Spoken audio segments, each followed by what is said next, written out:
Welcome back. I'm the Smithie D, and we're back with another episode of Jedi Academy. Joining me today, we have Warrior from Team Instinct. Warrior, do you want to say hello to your millions of fans out there? Hello to my millions of fans out there. Sound like you've just woken up, Warrior. What's the time where you are now? Is it 8 a.m.? 7 a.m.? Yeah, 8 a.m. and yeah, I just woke up about half hour ago. You got any coffee on the go? I do have coffee to my right, and it's delicious. It's tasty. What coffee is it? Is it an espresso? It is a brown turd-looking coffee. It's delicious, though. Ooh, you drink turds for breakfast. No, it just looks like turds. It's just that color brown. I mix creamer in because I'm one of them pansies that don't drink coffee straight. I like to have a little bit of creamer in my coffee. Fair enough. Well, I don't drink coffee, I just drink cans and cans of Monster. Oh yeah. Let's say goodbye to your kidneys. That's very true. They're probably going And to your dogs. teeth. That's true too. Is it true that Grand Patreon is back on the show again today? Hi, buddy. I'm here. What's happening? It's like a reunion. It's like a reunion. It's not like we couldn't talk to each other every day on multiple sources if we wanted to. Yeah, that's true, but that's not the same as this. No, it's definitely not the same as this. Did you run out of birthdays this week, Grant? What can I tell you? Family's kind of a big deal. Definitely. My wife gives me the stink eye if I'm not plugged in. Imagine that, right? Yeah, definitely. And we have again with us is Ranger. I'm here in spirit, but the coffee is keep it coming. That's all I'm saying. Oh, you morning people, you make me ill. Just totally make me ill. But I'm alive and well, and Grande I talk to all the time. So whether he's on Jedi Academy or not, I still have to deal with him. That's true. You got some streams later today, haven't you? You're still doing your nightly stream on Saturdays. Yes, we've been doing some just goofy stuff. We've been having fun. I mean, we answer a lot of questions, but it's mainly games and other things like that. So, yeah, the Saturday stream is more of just, hanging out. We have people come in. Anybody can come in, just kind of hang out and chill out. So, and then Sundays, tomorrow's the Mage Ducky Spectacular Show where we will doing another live overview of someone's ships and fixing the roster. Nice. And again, we have joining us is Sir Loki. Hey, good morning, everybody. Just like you, I'm waking up. It's 7 a.m. my time. I swear this time change is probably the worst I've ever experienced. So, but I'm doing well. Definitely. I've had to move the show an hour behind it on a Saturday. A Saturday. It's the same time for you guys, but it's like 2 o'clock here now, not 3 o'clock. Damn. Yeah. It's supposed to be 6 a.m. where I'm at, so I'm dragging right now, but I'm okay. I'm ready to answer anybody's questions and have fun with you guys. Yeah, I'm going to make sure you're topped up on that coffee. And again, we have joining us, well, not again, first time, shall I say, joining us, we have McMole. Hey guys, McMole2 here. Glad to be on the show. Make sure if you've got any clone questions that you put them towards McMole. That's what he's here for today, to answer some questions, give some advice. We'll all give in some feedback. So if you do have any questions, make sure they're kind of like constructive questions and give us some information, a little bit of background on your question so we can then answer it, discuss it. If you give one sentence question, you make it a one sentence answer. So the better the question, the better the answer you're going to get. So we're going to start off. We've already loaded up questions. Goodness. Whoa. Yeah. Let's have a look.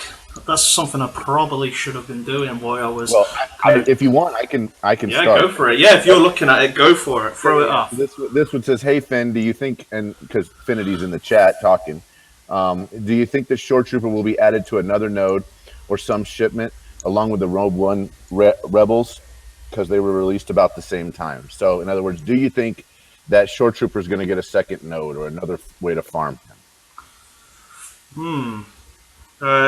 Who should we throw this question at? Warrior. I'll take it. Yeah, I'll take it. No, so early on in the game, there was like 8 trillion nodes and nobody to put on them hardly, and so they put stupid characters on 2, 3, 4, 10 nodes. You know what I mean? Just to try and fill nodes, and even half of them weren't filled. Now that we're getting into where there's going to be a ton of characters, and I mean soon, within a year, there's going to probably be 200. They're really probably only going to be one node per character, and when they deem a character as kind of a early development character, it'll be in the earlier nodes. So they'll start to shift all those, like the Luminaras and whatnot, down the node ranks. Not New Luminara because she's in Galactic War, but I mean characters like that, the ones that you'll use early to mid game, they'll be closer down the bottom, and then how Wedge and B2 are higher up, or Ayla or Barbaris, those are kind of mid to end game characters, and those are the characters that are higher up on the food chain. And the same is true with a lot of these new characters. They're going to put them even higher, and people get frustrated with that, but I mean, we all had to earn our stripes, right? I remember wanting Barris and waiting for almost 2 months of stressing out, seeing if I could get the next node unlocked, and then I was 2-starred at 2-star. I'm like, no, I need to do this so I can farm it. And so, I mean, I had to earn my stripes and unlock her the old-fashioned way, and it was hard. And now you're going to have to go a little bit further, a few more months. But I don't think it's meant to be where everything is unlockable on day one. That's kind of silly. Even if it's free to play, even free to play, it should still be an evolution of certain characters. So I'm guessing that characters that have 2 or 3 nodes will eventually go down to only having 1. And I'm guessing the easier, simpler, characters that we probably won't use long term will be on the lower end. And these characters, like the Rogue One, will probably be in the level 9 of the hard nodes, or the end of level 8 hard nodes. That's my guess. Hopefully not. I'd cry. I'd literally have some Kleenex, and I would actually cry if Sharut went into a hard node, and that was the only place I could get him from. I would cry. I would just be like, why? Why, CG? Why would you do this to us? That's the other thing is, I think they won't put them all on nodes, because just like that, they have stores. And so I'm thinking they're probably going to divvy them up and send them to different locations. So a couple go into nodes and a couple go into different stores. And probably the ones that are the least desirable, like K2SO, will probably go to Galactic Wars store. Yeah. You know what I mean? So I would Turret will probably go to the highest cantina, I would say, or a hard node. Yeah, he'll probably be the one that's the hardest. He'll probably be 9D or something like that. Yeah, I would agree with that. Yeah, or the highest cantina nodes, because at the moment they've just got Omegas sitting there, haven't they? All unused. You have to do what, 80 something. Yeah, all the final. And you can't get Omegas. I haven't even tried. I think I 3-starred all of them, but I don't remember getting any Omegas from them. I don't remember getting any either. I farmed them for a week straight, and I spent 1,000 energy a day for a week and didn't get a single one. So that doesn't exist. Cow. Mm-hmm. Yeah, it's like a placeholder, right? Oh man. Yeah, a fake placeholder. So Ava K. Dizzle had a question for McMull about how his droids are. He's just trolling. Don't worry about it. I knew he was, but Or is he? Dun, dun, dun. I mean, so real talk. I have done a write-up for the droids on the SWGOH in Depth website, so you can go there and check it out. But beyond that, I know nothing about droids. Fair enough. So Young Gun 8834 says, "Hey guys, can I get into the top 100 pretty easy with ships? I was wondering what lineup you think I should use. I have Slave 1, Jedi Consular, Ahsoka, Wiggs, Sunfac, TIE Fighter Pilot, and Fives. Do you think that he can get in the top 100 of his ships?" Arena. As long as the characters are geared and the ships are starred. Yeah, there's a lot of factors on that one to kind of say, but we don't even know. We don't even know which capital ship he's running. I'm guessing. Akbar. Akbar's good. Akbar's good for the offense. I would say Akbar is actually probably taking a step up, in my opinion, from where he was maybe a month ago. Mm-hmm. As far as being the capital ship of choice. I mean, Slave 1, great character. Akbar, Jedi Consular, Not very good on damage, but an amazing assist attack. Yeah. For his first special. Ahsoka, great dispeller. Mhm. Wedge and Biggs, probably Biggs is the best taunter in the game. Yeah. You have Sunfac, which is another great taunter. TIE fighter pilot gives target lock and has lots of evade. And then Fives once again has a great AOE on target lock, and you've got at least 4 characters that do target lock. So Yeah. I would say that's a really solid lineup, depending on how you put it together. Absolutely. Yeah, and it's going to depend on your ship level and characters and their level and their gear level and mods. There's a lot of stuff that goes into it. So So there is one clue or one secret to getting into the top 100, and a lot of people don't do this.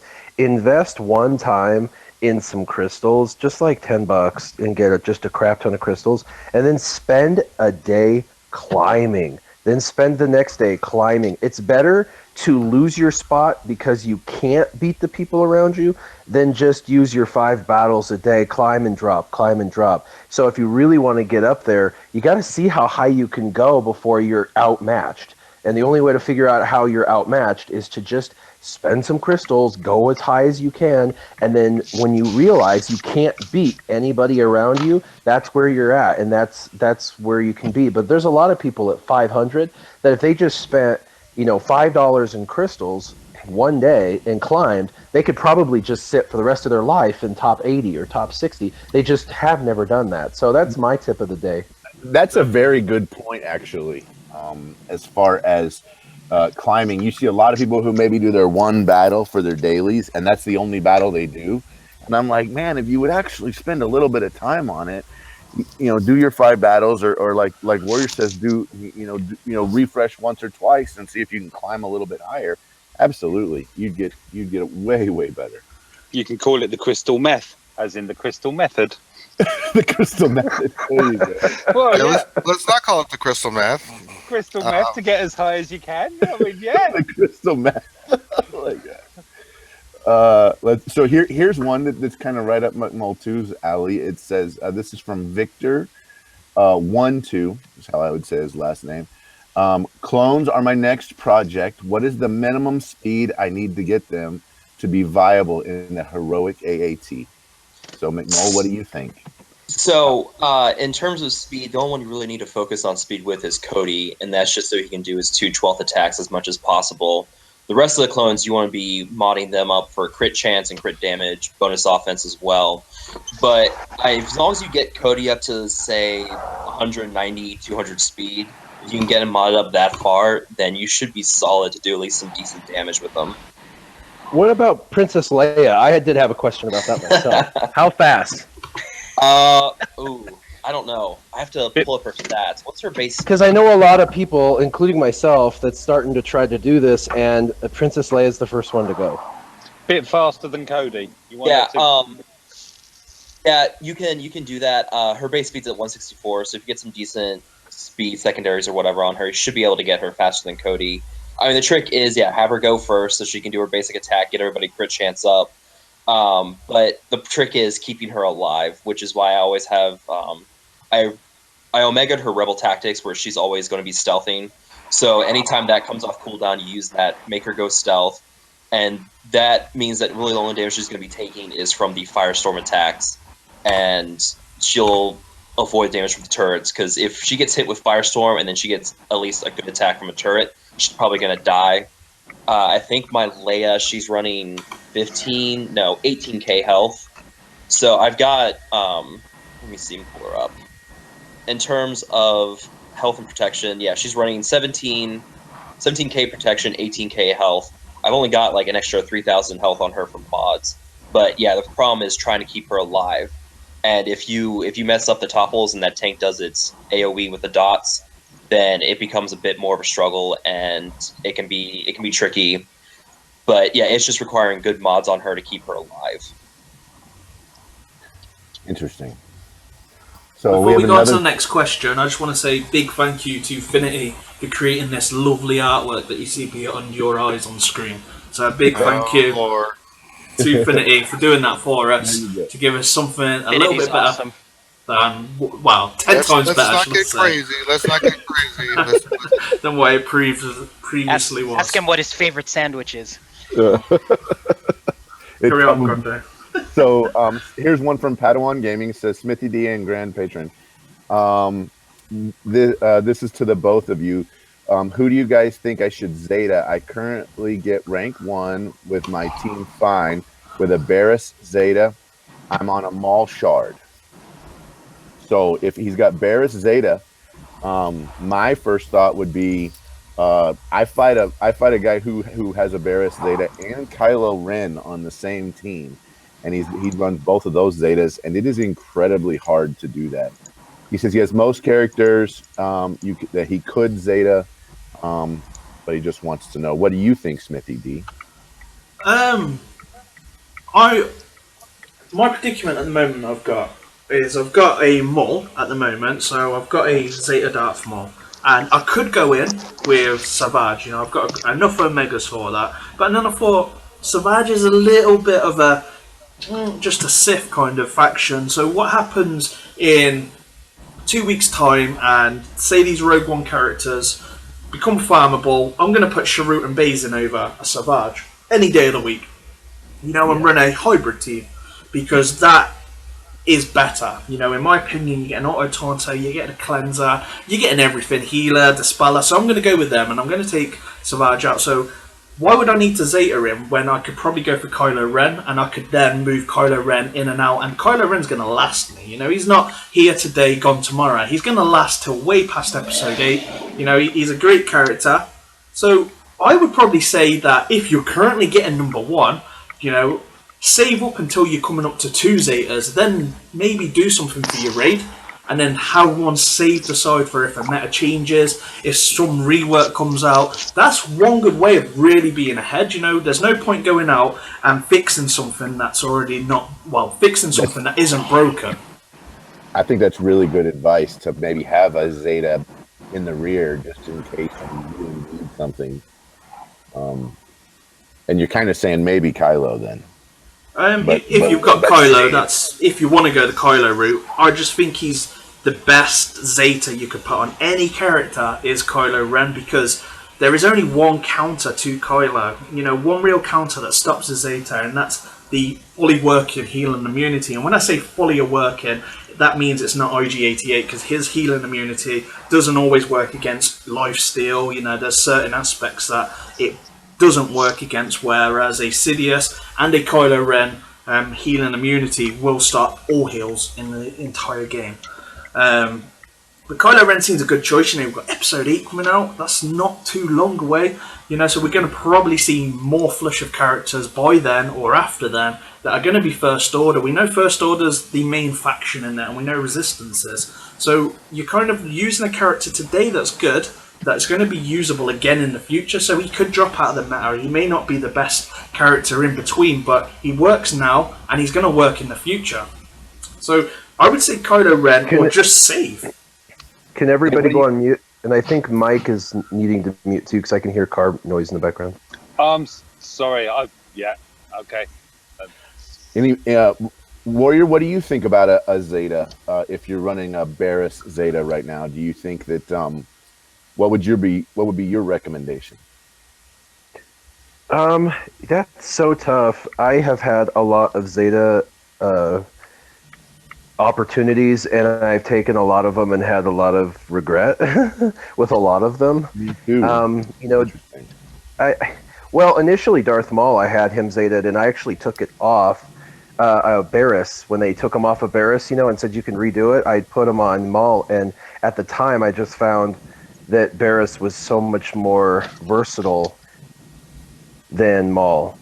So I just felt like, okay, you know, I wish I wouldn't have respent those, so I had to wait and save up and give it back to Barris again.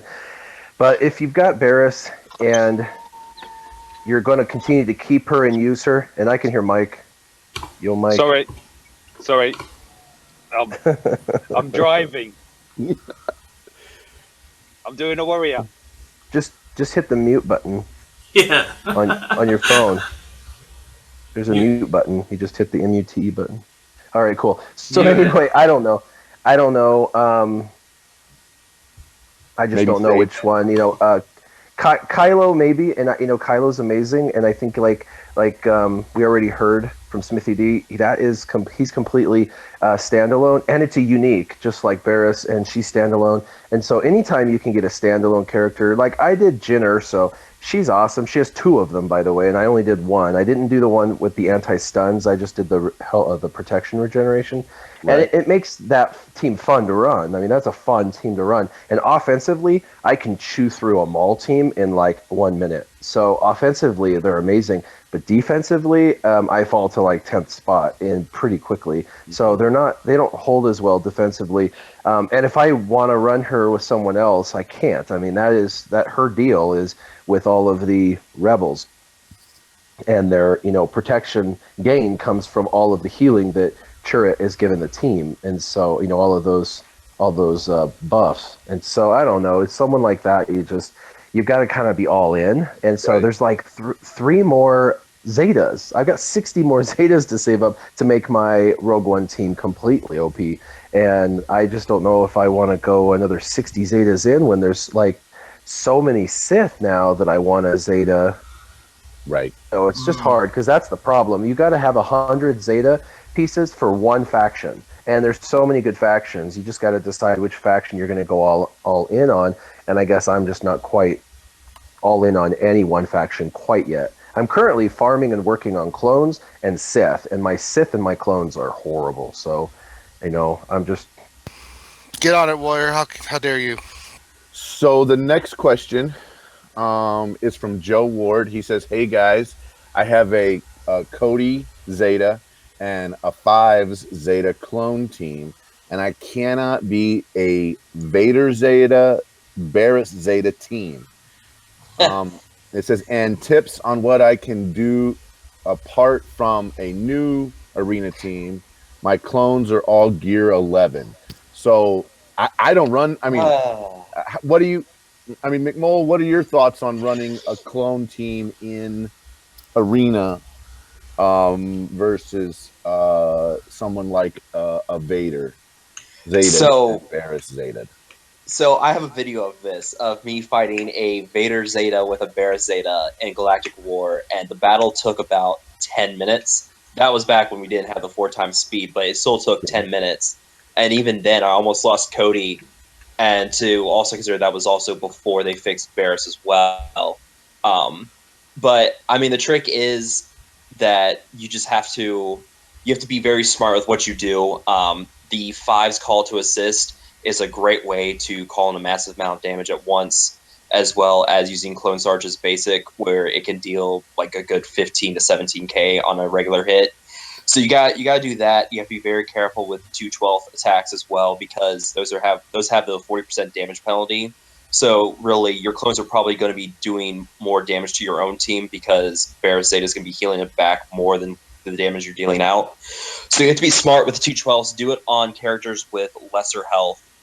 Definitely don't use it on Barris or Vader, because they're just going to heal back more than you deal out. So use something like the Fives call to assist. Use the subdue from Rex as well. That's another good way to get out a massive amount of damage, because it's more than they can heal back, even if it's a crit. It's just, you have to play it smart. You have to be very patient with it. And the best thing I can say is make sure that you have Rex using his squad discipline as a precursor to make sure that the dots from Vader don't land as well. Because once those are on, until you get Vader down, you're not going to be able to cleanse them off. I played against a team that was kind of a hybrid clone team in Galactic War, and they did a very good job. And I'll tell you, they made one change to the team, and the one change they made to the team is they removed Clone Sergeant, and they put General Kenobi in as leader. And so they had Cody, Rex, Fives, and Echo on the team behind a Kenobi lead. And that one change with Five Zeta again made that team almost unstoppable. And it really helped, because it basically mitigates the damage over time that you would get from Vader. So that potentially could be a change that could be made to that team. It's something to consider. I mean, the thing to also consider is if you move Cody Zeta lead out, then that's all that protection region you're not going to be getting back on your clones. General Kenobi, yeah, he's got that bonus defense for the clones, but I think Cody gives more bonus defense than General Kenobi. Interesting. Yeah. I mean, when I did run clones in Kenobi, I used Cody Zeta lead. I had 5 Zeta. I moved out Echo instead and put in Kenobi in his place. And I was usually holding out through like the top 10 in my arena shard.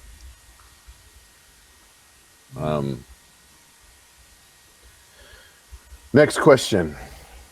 Guys, what about Kanan and the upcoming Ezra? Do you think they will be viable in a synergy in a city, I guess a semi Jedi team, possibly good? So, what do you guys think about Kanan and Ezra? It might be in any Jedi team. In any Jedi team. That's probably what it is. Any Jedi team, possibly good. So, thoughts on that? Kanan and Ezra on a Jedi team. My kind of input on it is that no, I don't think you could put them into any team. I believe that if you've already got General Kenobi in the team, then you'd either have to make that decision of dropping General Kenobi for Kanan, and taking Kanan out. But I believe Ezra is a good match for the Jedi with that kind of like the attack. You know, that's kind of what Jedi need, is a bit of kind of like fist pump behind there. You know, a little bit of power. You know, like a little powerhouse. And I think he's good. And I think even the two of them would be good, but I believe that if you put General Kenobi, Yoda, Qui-Gon Jinn, and you put Kanan in the same team, you're just going to be lacking that attack. And even if you had Anakin or Ezra, I believe you still need to have a really good balance to it. And I believe that Kanan will probably do a little bit better in this kind of like Qui-Gon Jinn Zeta, because you're already starting with Foresight, so it's going to give him a chance to put a taunt up. So General Kenobi is only good once that kind of Foresight is down and then someone gets critted. And yeah, it's kind of like a off and on that he's going to taunt, where I think maybe Kanan will be a slightly better in that sort of team. The thing I like about Kenobi, though, is all of the Jedi. There's not a single Jedi that is not tanky. Like, they're all tanky. They're all like 50,000 plus. So they can all take a couple of hits from anybody, including a triple shot from, the Big Switch combo, and survive. So I like the auto taunt from General Kenobi, because they get hit, they get critical hit immunity. What a pain in the butt. And then all of a sudden he gets taunt. And if they try to dispel one of them, now it's popping back up the next round. And so like the only solution for that is a B2.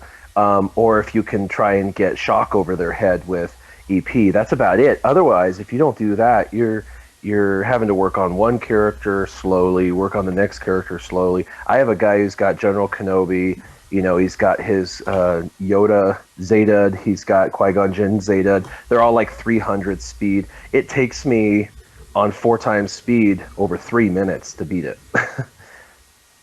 Yeah. Yeah. I really wish Kanan and Ezra had Zetas. In fact, it's interesting to me that all of the Phoenix characters don't have a Zeta. I believe that's the whole point of it, isn't it?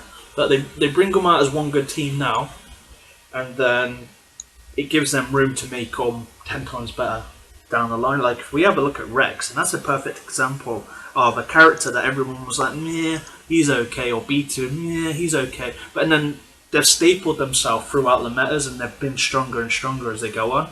And all it could take is this team, that anyone that misses out on the opportunity of purchasing them, or they wait for them to go into the chromiums, or one day that they're farmable, is they add a Zeta that now adds accuracy up, and this is one thing that I always went back and said this would be the kind of like the staple of, if it was going to be able to counter the current meta, and it would have to have something that relates to stealth or dodge. All a Zeta needs to do is to add that one element to it, and that would make it where it can outpower a Maul. Even though Maul does have its days, Maul does have this, but if all 5 had Zetas, then there could be... that could be really, really crazy. Yeah. Yeah. Sure. The whole team of them is What's crazy. going on, guys? What's going on, Remon? What's up? So, you guys talked some Kenobi over here. Yeah, a little bit. We were talking about Kanan and Ezra together. That was the question if they could go on a Jedi team as like a duo. I think so. I think so too. We have a question here from McMull too. It's I currently have a Zeta Vader. Looking for my second Zeta. Is Cody still a viable option? Currently have all clones at gear 10. Can they make a difference in heroic AAT, or do I need to make them gear 11? Can they make a difference in their rogue AAT rate? That's adorable. At gear 10, I guess is what he's saying. Absolutely. You know, at gear 10, could he bring them in at gear 10 under a Zetaed Cody? Absolutely. I mean, the real big difference for the protection, or excuse me, the real difference for them between gear 10 and gear 11 is the increase in protection. I know Cody gains a lot more health, but if you have that Cody Zeta, you really don't have to worry about that because they're just getting protection regen all the time, so they're never going to die until the tank enrages. So yeah, if you have them at gear 10, absolutely they are viable for the Rogue AAT raid. Nice. So here's a question from Wesley88 UK. He says, afternoon all. Can you recommend a 5th light side ship currently running Ahsoka, Jedi Consular, Wedge, Biggs with Akbar? Didn't farm Geonosian Soldier. Looking at the Umbran, which is 5s, or looking at Wreck ships. So best light side 5th ship for him. Rex. Definitely I was gonna Rex. say, Unless you're going to farm viewing. I mean, that ship with the turn meter and the things that it can do is really good. It's just a harder farm. He's doing light side, which means he doesn't have any target lock, which means he desperately needs Rex's ship, who puts target lock on basic. Issue with Rex's team, though, isn't it? Is he is only available in the fleet store? Is that right? Same as like Poe. That is correct. And that's an issue where the Umbran 5 ship you can get in both Galactic War. I'd say that's probably an easier way, and I think 5's ship is quite decent for what it is. Yeah, I vote for 5s. I mean, he can target lock too. It's on his special, but I like his dispel, especially. My opinion would be the Resistance pilot ship, and I think that it has a pretty powerful attack. Like Post does. And it's also a very easily attainable character out of the Galactic War shipments, which is the most plentiful resource that you have in the game. So if you're looking for days, days, yeah. So I mean, if you're looking for a quicker character to get up faster, I think the best option you have is Resistance Pilot. So even 5s is only available in the. I believe it's only in the Cantina store, and that's going to be a lower. You're going to get less tokens for Cantina shipments than you are for Galactic War shipments every day. So Harry Tasker asks a question, which is it's Dutch, and he says, "What would be the best farming strategy for a new player to compete the challenges at the higher tiers? Knowing that your higher challenge tiers give all the resources of the lower ones as well." So I guess he's talking about the challenges that are at the Plo Koon table. What's the best farming strategy for the challenges? I think they changed it, didn't they, with the update? They did make, and I know that the Game Changers program did a video on that where basically you got all of the gear from the lower tiers and the higher tiers. But if you were going to have a farming strategy, how would you go about that for a lower player? Which characters would you tell him to go for? Oh, it's been so long. I know. I mean, I'd have to go back and look, but I think Smithie D kind of did a video. It's relatively recent where he did a video about what to farm and where to farm. A lot of times, increasing your arena rank. Yeah, about the one about increasing your arena rank. I think we Oh, did that's it a last long week. that video. That's 20 hours. That was, and it was Yeah. literally just summarizing as much as possible Zetas, everything like teams, what are current meta to everything. It was literally like to farm Sharut and Bays. It was started there, then it moved on to mods and telling the roles of the mods and all this all in 16 minutes. I was quite impressed. It was only a 16-minute video, and it literally was just boom, boom, but it weren't too quick. It was. I thought it was at a nice pace throughout it, and then we went on We to watched it this morning a little bit. characters who to go for first for kind of like new players, and then moved on. I think that video would actually even work well for the challenges. I mean, you said stuff like work Stormtrooper Han, and then work Nebbit, for example, and then work B2. That gives you 3 tanks for the tank challenge, and then you talked about getting Emperor Palpatine, getting that working Emperor Palpatine against that Savage Opress challenge is definitely one of those ones you don't want to just click on auto, because Palpatine will do his heal and then all of a sudden everyone dies but him. So definitely don't click that one on auto. Definitely. But I think that if you kind of worked the other things that Smithie, for example, put in that video, you would the challenge table would almost take care of itself for the most part. Yeah, and I would hate to kind of boast, but I do have a farming video as well that's got almost 100,000 views. And I have literally laid out like the top 24 characters, including 5 tanks, 5 healers, 5 attackers, blah blah blah. So people know the top of the top, and if they farm them, they'll have the best ships in the game. They'll have the best attackers in the game. They'll have the easiest and fastest farms that are most acquirable. So if they're focused on that and they need tanks, if they're focused on those tanks that are in that video, they'll have the tanks they need, and those tanks they'll have duality with those characters to be able to use them in other areas of the game. So there's tons of resources on all the channels here, from Remon to me to Smithie D, that has tons of who to farms. I think just going back maybe and checking out some of the videos. Absolutely. Yeah, because that's one thing that I've noticed is that we all have these kind of like amazing videos, but then they seem to kind of get lost. And then even though we've got them all on our channel and even in folders, they're all there. Worry, you have about 240 videos, don't you?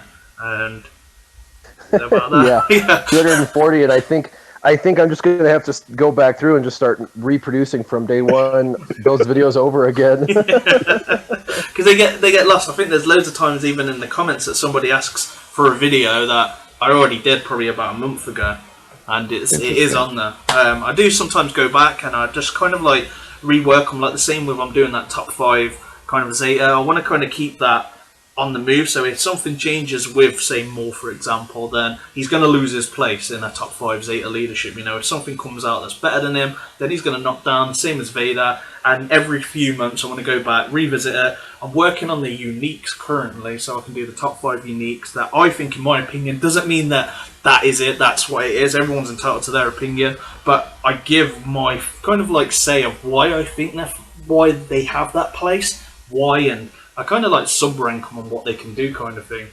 So it's a good video to learn about characters where it's not a full review. I could just give you the summarised in the top 5, but I'm also doing, I have to build this survey, and this survey is going to take me ages, but the top 5 most wanted reworked characters. And that's going to be great, because I'm going to have to sit there and then whoever becomes first, I'm probably imagining, I probably know who's going to be first and second and stuff, but then I've got to then give what I think they should have.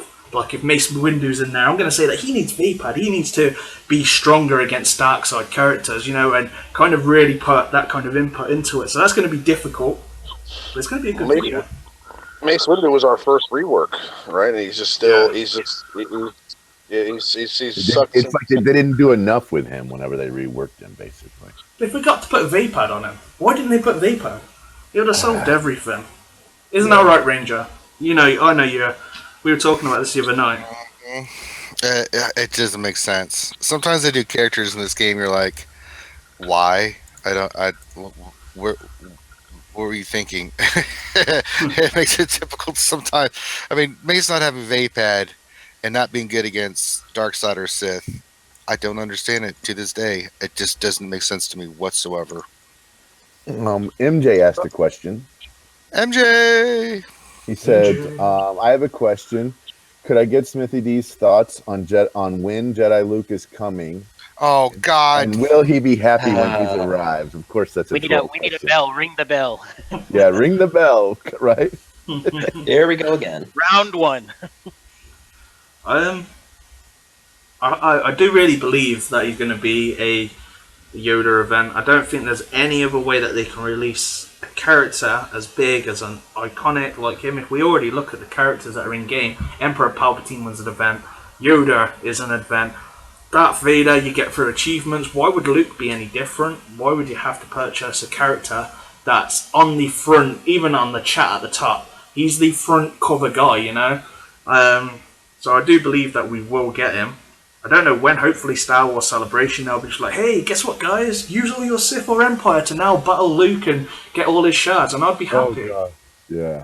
But it may never happen. It could be one of them that... You can use all your Sith or Empire to unlock 25 shards of Luke. 5,000 crystals a pack. Why do we with a chance to get 10 shards? Could be the new raid reward. See, you laugh. Could be the new raid reward. I agree. With the raid, if you've noticed, when they do a level cap increase recently with every new raid that comes out, because you've got the new gear level, and it's one way, I guess, of selling gear, because they lock it behind a raid, or you could go and grab it from these shipments and purchase it. So when the level cap comes to 90, I would probably believe we're going to see a new raid or a new way to obtain gear to get to gear 12, because it's kind of like how it works and how it goes. So it could be anytime soon. It could be Star Wars Celebration. It's kind of a big thing. I'd agree with you. I have a feeling that we're going to get some sort of.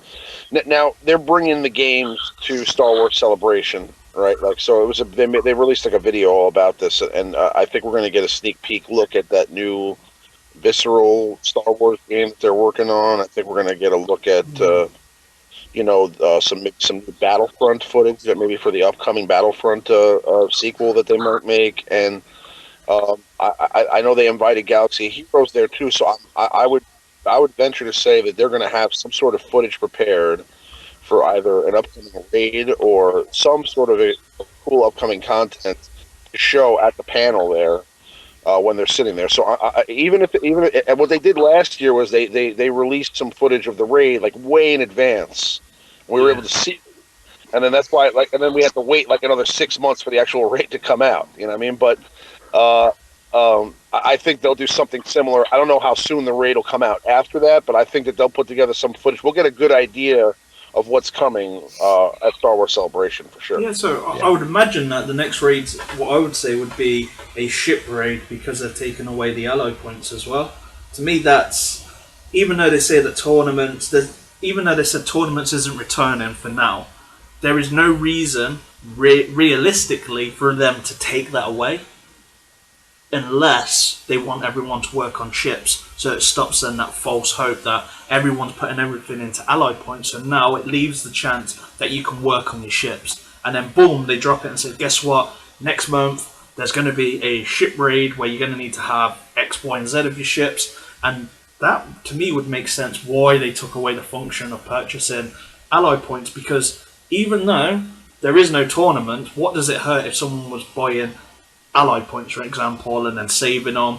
You know, I guess it could hurt in the long run if they ever did bring tournaments back, but to me there was no realistic reason to drop them. They can just say, you know what guys, put a message out that we're not currently doing it, and this is what's going to happen, we're going to be doing this new cadence.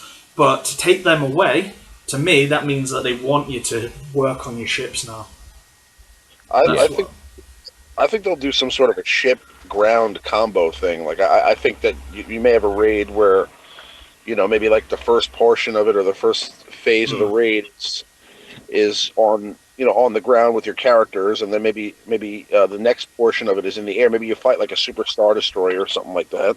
The Battle of Endor starts on Endor, goes to the Death Star. It could be that. It could be the battle for Scarabs. Yeah. You could fight an AT-AT on Hoth. So stuff like that would be pretty cool. I mean, of course, you could always do the Death Star. You know. So we have a next question. This one's from Lucas Carousel. He says, I don't understand mod sets. Sometimes I put two mods of the same type and they don't connect. Any help? And I know McMull already answered this. He basically said, so McMull, you just want to give your voice answer? Yeah. You wrote it in there? Yeah. Sorry, I saw that question. I figured might as Yeah, well no, try to answer perfect. it. Yeah. That was actually something posted on Reddit the other day too. Someone had 3 offense mods on their character, and they were wondering why they weren't getting the offense bonus. You have certain mods that require 4 of the same type to have the to get the full bonus, like crit damage, offense, and speed. I know you need 4 of them to get the 10% bonus. I think that's it for that need 4 sets. I'm not sure. Can't remember off the top of my head. No, you're right. And it actually says that in game. If you go into a character and you click on the character and you're looking at mods, and at the bottom where it says set bonuses, if you just hit that area, you'll actually see where it says stat mod set information, and it's 2 for health, 2 for defense, 4 for crit damage, 2 for crit chance, 2 for tenacity, 4 for offense, 2 for potency, and 4 for speed. So that they do have a little spot where they kind of explain what that happens. They also explain that you get that if it's not a maxed set, you get effectively half of what you get if you max that out at 15. So maxing out your mods gives you a little bit of a bonus as well. Another question here from Cableman782. He asked, Ranger, are you going to open more packs? God. No, not for a while. I think my pack opening days are a little bit behind me, mainly because I keep getting hosed. It's live. Everyone's seen my pain. I just have not had any luck whatsoever with pack opening. The last ones I did last week, it was painful. Yeah. It was painful. I mean, I agree. I got so many characters I already had because I did chromiums. And I was like, come on, I was like, Nardi, I'm gonna open some packs. It'd be nice if I could get like, some bays, some of this, some of that. I'll even take some cruddy characters as long as I get some good, pulls from it. Nope, I have been cursed, and not gonna do it for a while. It's just not worth it. I'm not spending that many crystals again on packs because the only good thing is I had more shards to turn into the shard shop, which I don't really use. So, not happening. But thank you for bringing it up. If anybody needs me, I'll be depressed here drinking alcohol.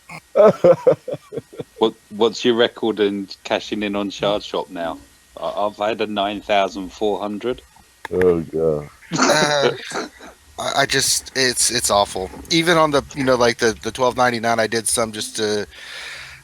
see. I kept thinking you were going to get a full. We've seen some video. We've seen some screenshots of people getting some really good pulls.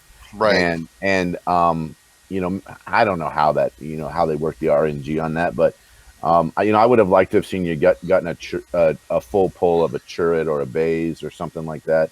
Yeah. And, no, not me. Definitely. I'd have liked that too, but I enjoyed it more that you didn't get a turret and base. I thought it just more. And that's why you're not going to get Jedi Luke.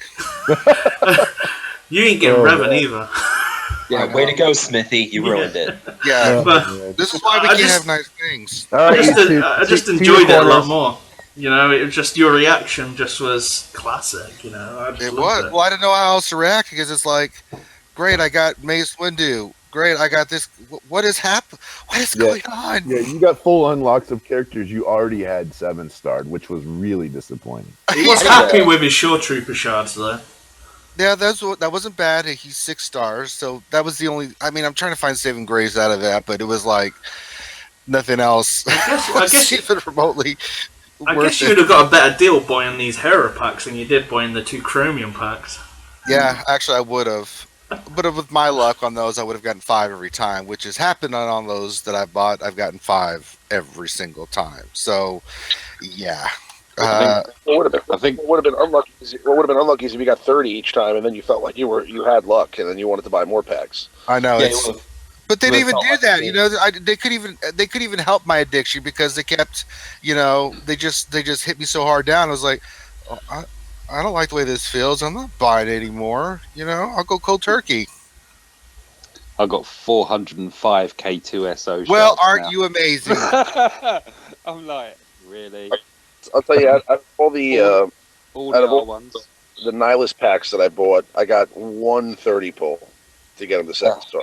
It's better than me. Every other pull was 5 shards. And I don't like that about the way to describe it. Right? You get 5 shards, but with a chance to get 30. Well, what they don't tell you is that's you have a better chance of winning the lottery, as far as I'm concerned, than getting 30. And so when people buy, I think, well, maybe if I buy a few packs, the chance maybe I'll get a 30 on one of these. So when you don't get any, it's like, well, What they should no. introduce is something that Force Collection has. Do you know, on like special occasions when you buy so many kind of like packs in one go, you get kind of like a boost in the multiplayer of getting something better than what you've got. Yeah, that'd be great. That would be good. You know, it's something that Force Collection used for years. Well, So- something I suggested to them was that they offer sort of an exclusivity, right? Like, so for example, let's say you buy the Citadel pack, right? You get a star Trooper, right? So you get a 7-star Death Trooper and Krennic. By doing that, knowing that Nihilus is the next character that's coming out, you offer exclusivity to Nihilus for, let's say, 3 weeks. So, like, you have the access to get Nihilus before anybody else. And that would, I think, like a VIP program almost. Or maybe they offer you like the character exclusively for, like, so let's say if you 7-star Nihilus, Sith Assassin, and Sith Trooper, you get Ezra Bridger a full unlock of the character like a month in advance, of anybody else. Like, that would be, to me, like something that makes sense for the person that's going to spend that money. And if they're going to if you're going to have to spend that much money anyway, you're not going to get any of the average spenders, right? You're going to get only the whales that buy those packs. But at least it offers some sort of value to them, because I feel like for the people that are spending that money, they get no special treatment whatsoever. You have a guy in my guild, Sky, who's probably spent more money than most people in the game, and I think that's the understatement of the day. Right? Probably everybody else in the game combined. He gets no benefits for having spent the most in the game. There's zero. Yeah. Literally, he gets just as much benefit as anybody who spent no money in the game, and that's kind of horrible. I would agree. We have another question here from DCS. As a PvP bounty hunters or a PvP empire more viable in the current meta and future meta? So, which one do you think would be more viable, bounty hunters or empire? Empire. Empire. We all say empire. You have Zader, and you don't need to say any more than that. Was that Cast a Spell asking that question? No, I don't know. Maybe it was. Yeah. No, the thing you've got to look at is bounty hunters are the same as droids. The only thing they share in common is their tag as a bounty hunter or the tag as a droid. Okay, so where Empire is an actual faction, like Rebels, bounty hunters are not a faction. That is just their career choice. So where the synergy and the better is going to go is to somebody or a team that is actually a team. If that makes sense. Yeah, you have so many more options with Empire over bounty hunter. I think Asajj Ventress should be a bounty hunter. She was. That's actually canon. He's correct. Yeah. You're right. I was being asked the other day of whether or not I thought that Zam could be a possible anti-Maul. If you really, she's one of the fastest tunes in the game anyway, and her evasion down can't be avoided. How much that would mess with the Sith? Probably not too much, because issue with Zam is she's squishy. Even with a Boba lead and with all that potency shared, she's still squishy. And they don't have a Taunter. You'd have to again have a hybrid team. And Sith are just going to tear through with AoE attacks. You've got Palpatine, you've got Vader, you've got Maul. There's so much there that's just oomph. it would work if you could, when you do get a chance to land it. You got to remember Nihilus is going to increase the cooldowns, but again, B2 is probably a better option because you can do evasion down with B2, and you can do buff immunity. In my opinion, anyway, I would say that. I was looking at. Sorry. Go ahead. I'm sorry. All I was going to say was that to me it'd just be a quick way of getting rid of Savage, because he's going to take it off of whoever's got it, and kind of in the game he will be exposed and possibly easier to get rid of. But that's about it. Yeah. I'm not investing the Omegas in trying it out. So let's see. Remon, did you have something else to add to that? I did, but I actually forgot my point. So let's just move on. Okay. So we have a question here from over DIJK.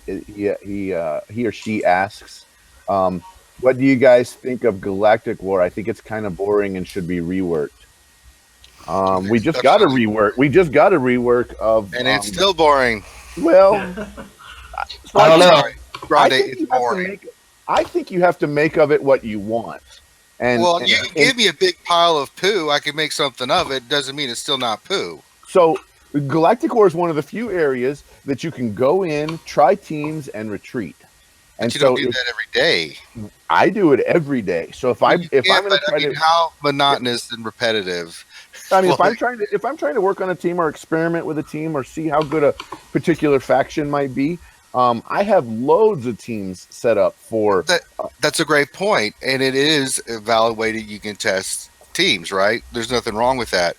But the actual grind of it, of having to do all those nodes and go through the monotony of it every day, it can be very effective if you're testing out teams.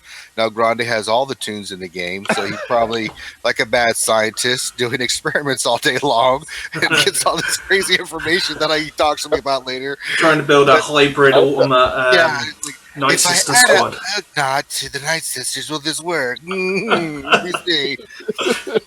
But having to grind through that every day, to me, Ranger, help me out here, buddy. I mean, Warrior, help me out here. I think Galactic War would be fun to have reworked a little bit. I've heard a lot of different ideas. Like, you just have one battle and you have to beat it. And if you beat it, a new wave of people come in, and those people you don't have to beat. And if you lose kit, then you get to sub doing that until you can get a max number of attack. Maybe it'll last 40 battles, maybe it'll last 5, but then it could go into a leaderboard. But I don't know, that might end up being too long for people like me, and it's just better to be set. But it's to tell you kind of like. Whoa, that went crazy for a minute there, Warrior. We were having a hard time hearing you.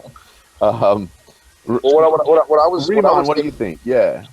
What I was thinking is that they should institute some sort of a, and I've said this before. I don't know if I mentioned this on the stream last time, but I think they should have some sort of a gauntlet, right? Where like kind of like what Warrior's saying, where maybe it's not every day, maybe like once a week, starting on a Sunday or refreshers, but you have the ability to go through your entire roster as far as you can, right? And like until you use all your characters, and of course, like it gets increasingly harder as you progress. That would be amazing. Yeah. And then eventually you just like once your roster's done, that's it. But the further you get, the better rewards you get.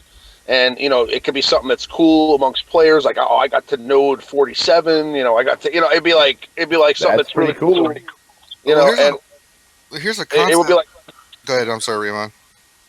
No, I'm saying it'll be like a cool achievement to like to try to say something to other people, especially if it just never ended until you were done with everybody. That'd be great. And I think that would be something that would really also, because tournaments were really the only thing that we had that really could give you the ability to use the majority of your roster these days. I think that we've gotten even the raids down to a point where you can pretty much use one team for each phase, and you know how to get at the damage that you need. So it's like without the tournaments, there's really nothing else that makes you like. I have almost 100 7-star characters, and I can't use them. Yeah. I mean, so it'd be nice to have. I get the feeling like I actually find it from where it was before with tournaments, I feel like the excitement is going from the game because it just seems to be new character, new character, new character through this event, but there's no actual event where it feels enriching. It lasts about, 5 minutes, where you get to try out the new characters, and it just feels like a trial here. Here's a trial, and there's Galactic War. It's starting to feel to me a little bit repetitive. It's the same thing. There's no tournaments. I'd like to see more where I feel excited to log in and not feel like I need to log in. One of the things that I don't, it's something that me and Grandi talked about before because we played Force Arena is there's no interaction between players in the sense that in real time you can't play with other players or your friends or anything in this game. I mean, yeah, you can do raids and stuff, but it's it's a group effort, but it's not in that real time, right? I mean, how great would GW be if you and a buddy could go in there and they change it up obviously, but to where you guys could play together, right? You and a friend go in there and play together. You use your teams and make moves and stuff like that. That might make it a little bit more fun where you have people in real time playing. This is just an after effect. So you go in, you grind, you get the characters, but other than even in raids, you're doing your own thing in the raids to help the team, but you're not doing it with someone else in real time, right? Yeah. So you don't get that interaction, and it doesn't. And I think having the ability to where you can go with another player, go do something, right, or even a group of players, right? That was what makes it fun, right? Sandbox. We've talked about a sandbox before, and in fact, even EA Jesse talked about, was asked on a podcast. I think it was Shattered Order podcast about a sandbox, and he's like, "Well, maybe." He didn't really get very excited about it. I think we'll see a guild versus guild option before we see that. But I would agree. Yeah, I think that's a great idea. I agree 100%. I mean, even if they did like a 3v3 arena, or maybe they did like that would be cool too. A 6 versus 6 arena where you and a friend pick 3 characters from each of your rosters and you get to bring them in to battle against another team. That'd be great. You operate 3 characters, the other person operates the other 3 characters. That would be cool. But Galactic War, just going back to that point, Galactic War is a YouTuber's best friend. Okay, because it gives you an opportunity to because you can only do so many arena battles without spending a ton of crystals. So it's like it gives you an opportunity to kind of showcase characters and put content in your video that you really can't in any other game mode. And you can eventually get to meta teams in Galactic War. So I mean, you're never going to get that from a light side battle or a dark side battle or a Cantina node. But so in that sense, I think Galactic War does help that way. But yeah, I can see for like a regular player, I think that once you reach maybe 100 completed Galactic Wars, you should be able to maybe sim your Galactic Wars if you want to. Oh man, here's another question from Pre-Dumb.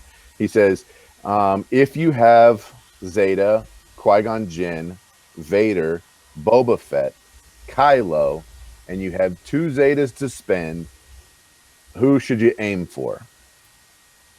So he Zetaed Qui-Gon Jinn, Vader, Boba Fett, and Kylo. And he's got 2 Zetas to spend. Who would you go for? That's a lot of Zetas.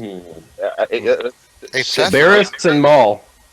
I think Barris and Maul would be good. I would say Phasma. He's got 4 Zetas. He's got 4 Zetas right now. Phasma could be good. Phasma's really good in the raid, She's like, if some of you haven't seen it yet, and I've been able to watch it, see some of it, and I can see where there's improvements on it. This team, not even a full. You don't need a full kind of first order team. You just need the main component, so you can leave out the stormtrooper and you can put somebody else in. But I tell you what, Kylo Ren on his AoE attack in a first order team is going to give 50% turn meter, right? 25% for first order, 25% for allies with advantage. So he's going to be feeding 50%, 50%, 50%. Then again, you're going to be using the First Order Officer, 100% straight to Kylo again, and you've got Phasma. It's crazy. In the AAT, what I've seen so far, you could score about 3 million, but it's definitely there for improvement. There's Huge a forum improvement. post. Someone did 4.4 million with First Order in Phase 2 the other day. Yeah. I'm looking at Zeta in Fost and either Kylo or FOTP this weekend. I've already got my Phasma. Nice. So that would be a good choice. Crit immunity on advantage. I mean, that could be pretty cool. Yeah. They're appearing in Arena. There's one on our shard. He was 25th. He's not maxed. Somebody else in my guild was saying that there's one appeared on theirs, and they're proving quite difficult. Yeah, even if you put General Kenobi in there as well, with all that advantage, and with Phasma's lead of what it does, if anyone attacks outside their attack, they don't lose their advantage. Use General Kenobi's kind of like, what attack is it called, where he just sends in every buffed ally to just do some damage. Crazy. Isn't that the negotiator, isn't it? I call that the I lose ability. Like, Lead the charge is the name of the ability. That's it, yeah. More like lead the beatdown. Oh my gosh. Troll Gaming asked another question. What do we think of Kanan? We've kind of answered that a little bit, but we didn't really talk about it in general. In general, what do you guys think of Kanan? I mean, he's a good character overall. He hits hard for a tank. Yeah, he's not spectacular, but he's pretty decent. I'm tempted to put him with Nihilus. Just put Nihilus lead and then put that additional protection on Nihilus. Yeah, won't work.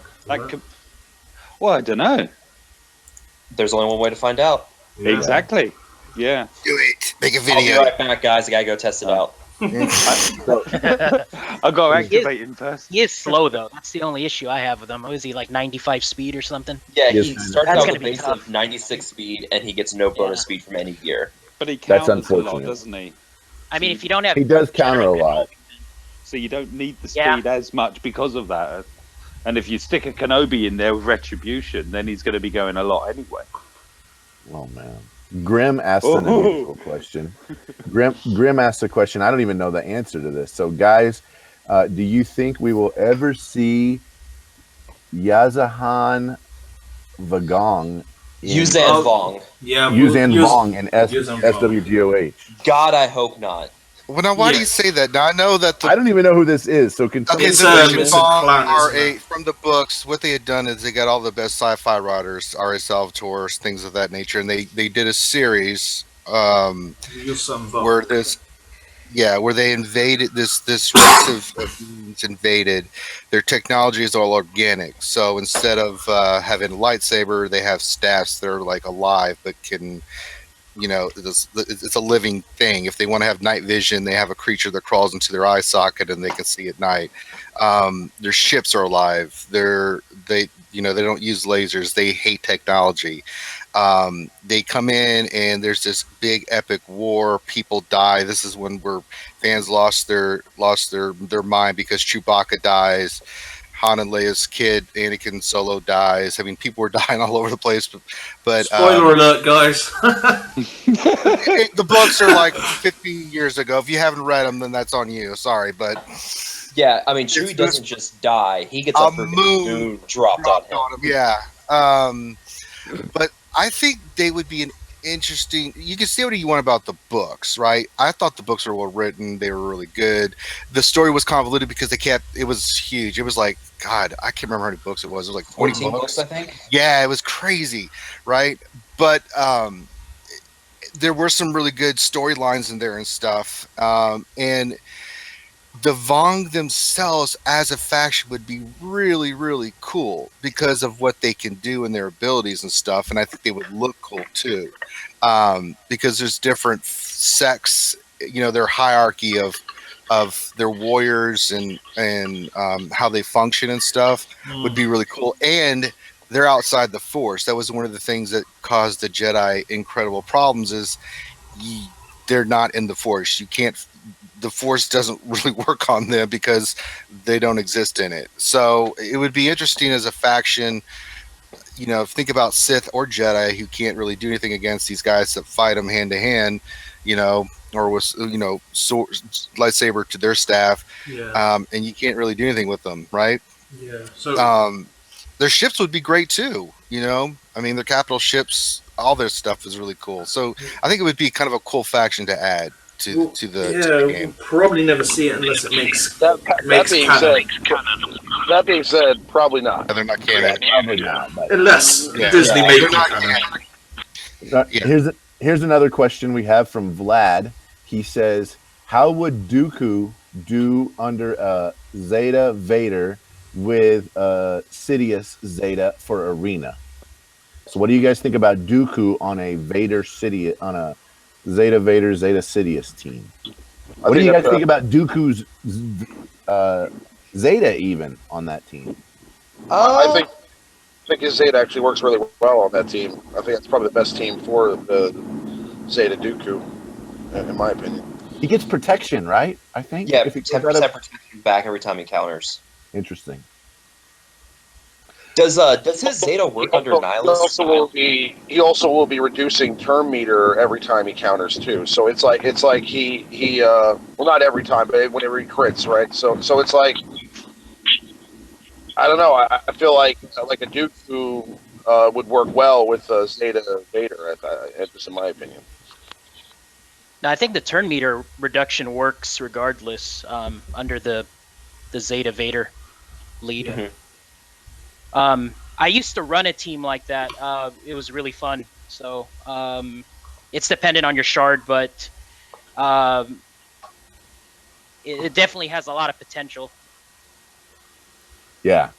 Another question is Boba or Nihilus? Who should you go for? Nihilus. Nihilus. Agreed. Yeah. Boba's probably the one Zeta I probably regret out of all the Me Zetas too. I've done now. Me I too. wish I didn't do it. Yep. I mean, Nihilus is just because what you want out of Boba is the instant kill. At least that's what I want, and Nihilus gives that to you. So The Zeta for Boba Fett's what? Full protection regen on a kill? yeah. Okay, so Captain Blackbeard asked a question. I'm about to put a Zeta on Vader.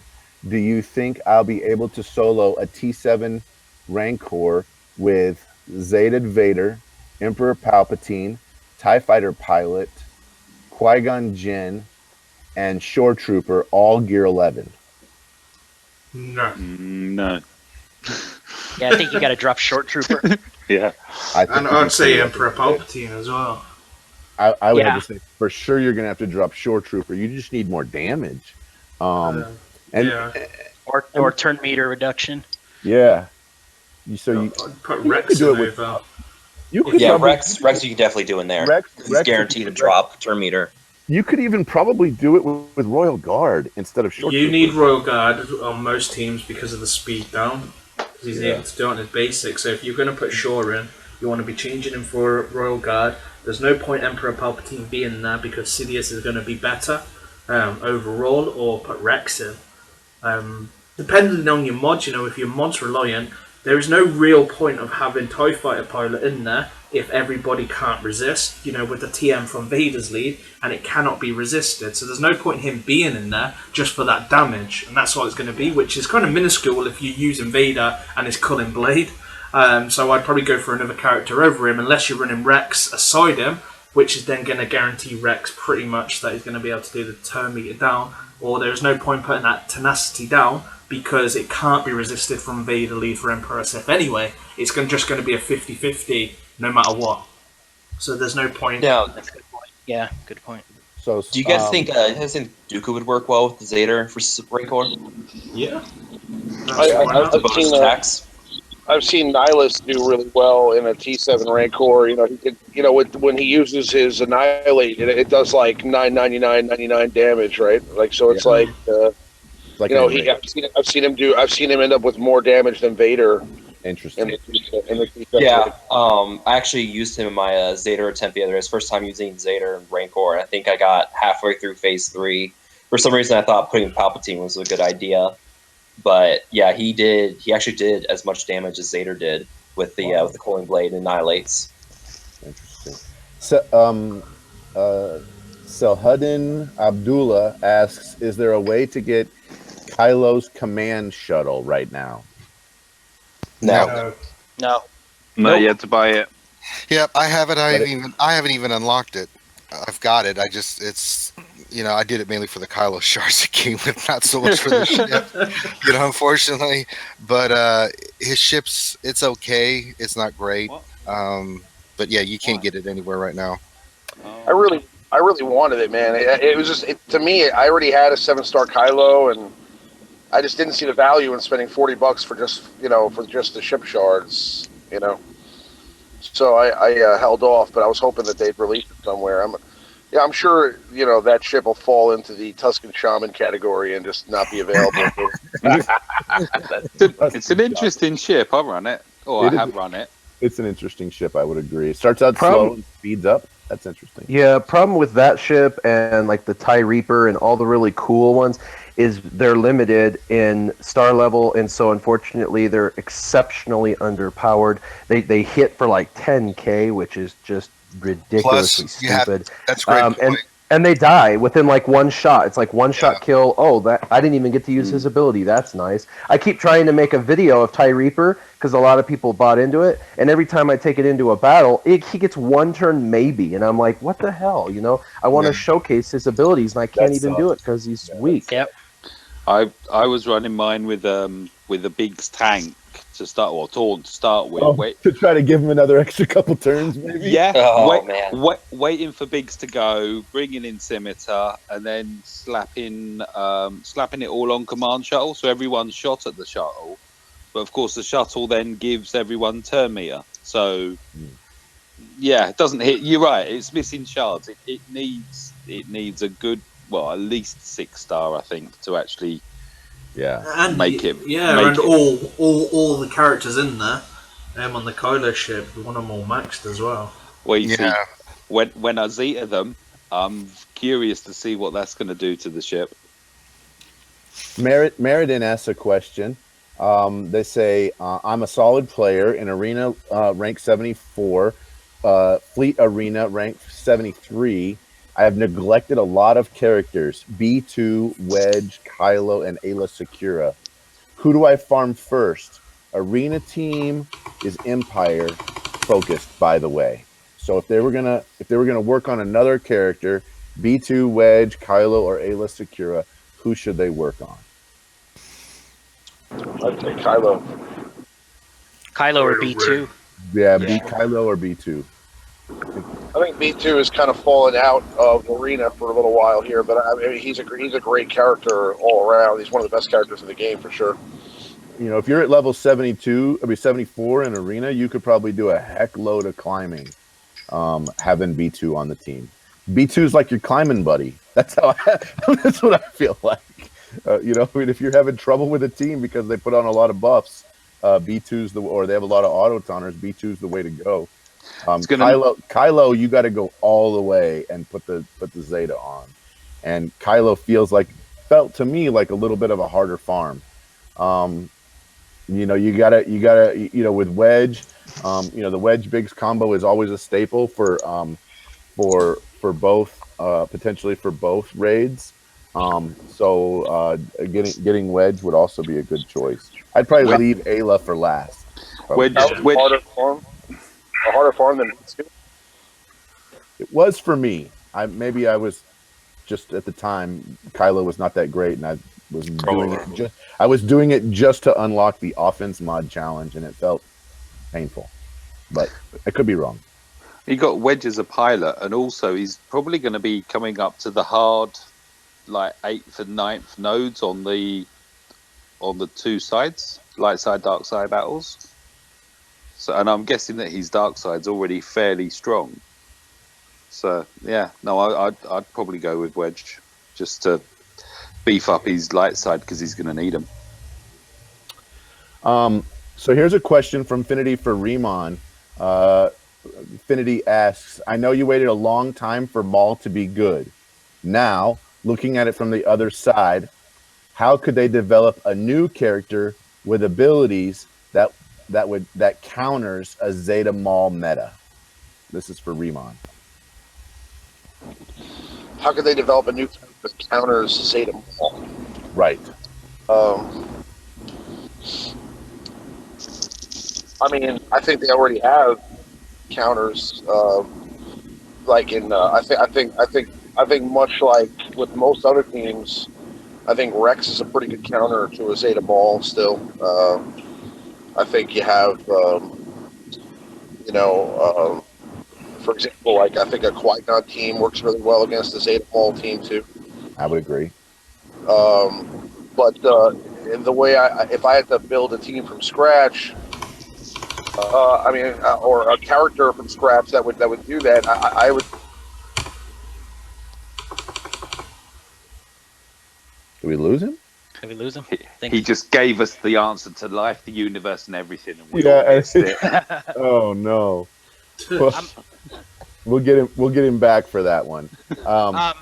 For the character idea, I'm probably the only one that wants this, but with the season finale of Rebels coming out, I really want them to rework. I want them to rework Old Ben and just Absolutely. I would love to see an Old Ben rework. No, I totally agree. Because he's Old Ben, right, in the cartoon. That's Old Ben, right? He's just not as old as Episode 4, but the guy's old. So he's only 2 years. It's only 2 years difference, man. So he's a senior. He's not super senior yet, but he's a senior. So I mean, an Old Ben rework with some anti-Sith, anti-stealth, kind of take some of Plo Koon's useless ability that he's got, but make it better. Put it on Old Ben and Old Ben anti-Maul. Yeah, pretty much. Yeah. I mean, anti-Sith, anti-stealth, anti-dodge, so. Yeah. Something to consider. It'd be in keeping. Yes, it would be in keeping to redo him. They've done Dooku, so yeah. I think Jedi are going to get a buff sooner rather than later. If you brought out Jedi Luke, you can give him a leadership ability like Palpatine does. No. Just hear me out here. Just hear me out. Circle begins. Come on, hear me out. Go for it. Like Palpatine has his leadership bonus where Jedi and Rebel allies gain negative potency and evasion. You could do that with Jedi Luke, where Sith and Empire allies gain negative evasion and potency. Interesting. Yep, that would work because it'd go against the stacking. Yep. See, it had a good point. I know it's Jedi Luke, but I had a good point there. You do. I agree. I like everything that we talk about Jedi Luke. CLG double shift says, I am currently level 68, currently running a team of Palpatine lead, Boba Fett, TIE Fighter pilot, Han at, I'm guessing Stormtrooper Han, at 200 speed, and Rex, and I'm able to maintain top 20 in my shard. Recently, the B2 appeared on my shard, and I'm having some trouble against it because I previously relied on Han Taunt for turn meter. I don't know what to drop and add to my team. Who's the lead? Does it say? He's Rex. running a Palpatine lead. Oh, Palpatine. With Rex, huh? I would probably swap to a Rex lead. Yeah, swap that lead. Swap to a Rex lead, and you might have a better. Wouldn't you lose your tenacity up straight away against B2? Yeah, but every time people are critically hit, you'll get turn meters, so it makes up for it. I would agree. Couldn't he just use the Palp heal that gives Biggs 100% turn meter and just take B2 out on the first go? Right? Yeah. Or yeah, I mean that would be the way I'd go. Just zap your own squad and mutter what's ever standing in your way. Salhuddin Adula asks another question.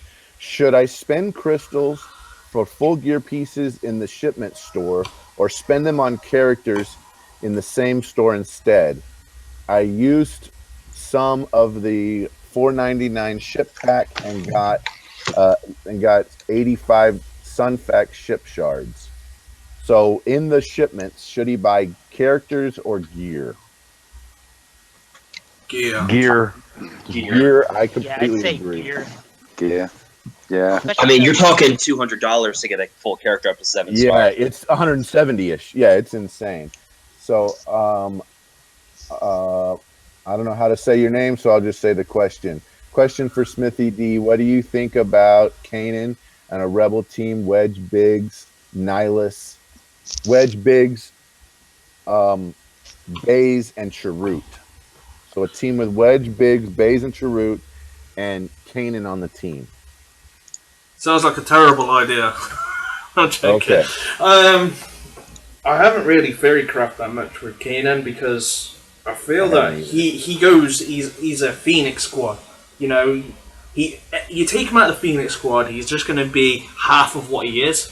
You know, there's so much more to him by getting all that synergy from the uniques under a Hera lead. So taking him out of that is kind of them limiting the character of what he can do. Yes, he can still taunt, but I don't think he's going to do much more than what a General Kenobi could do.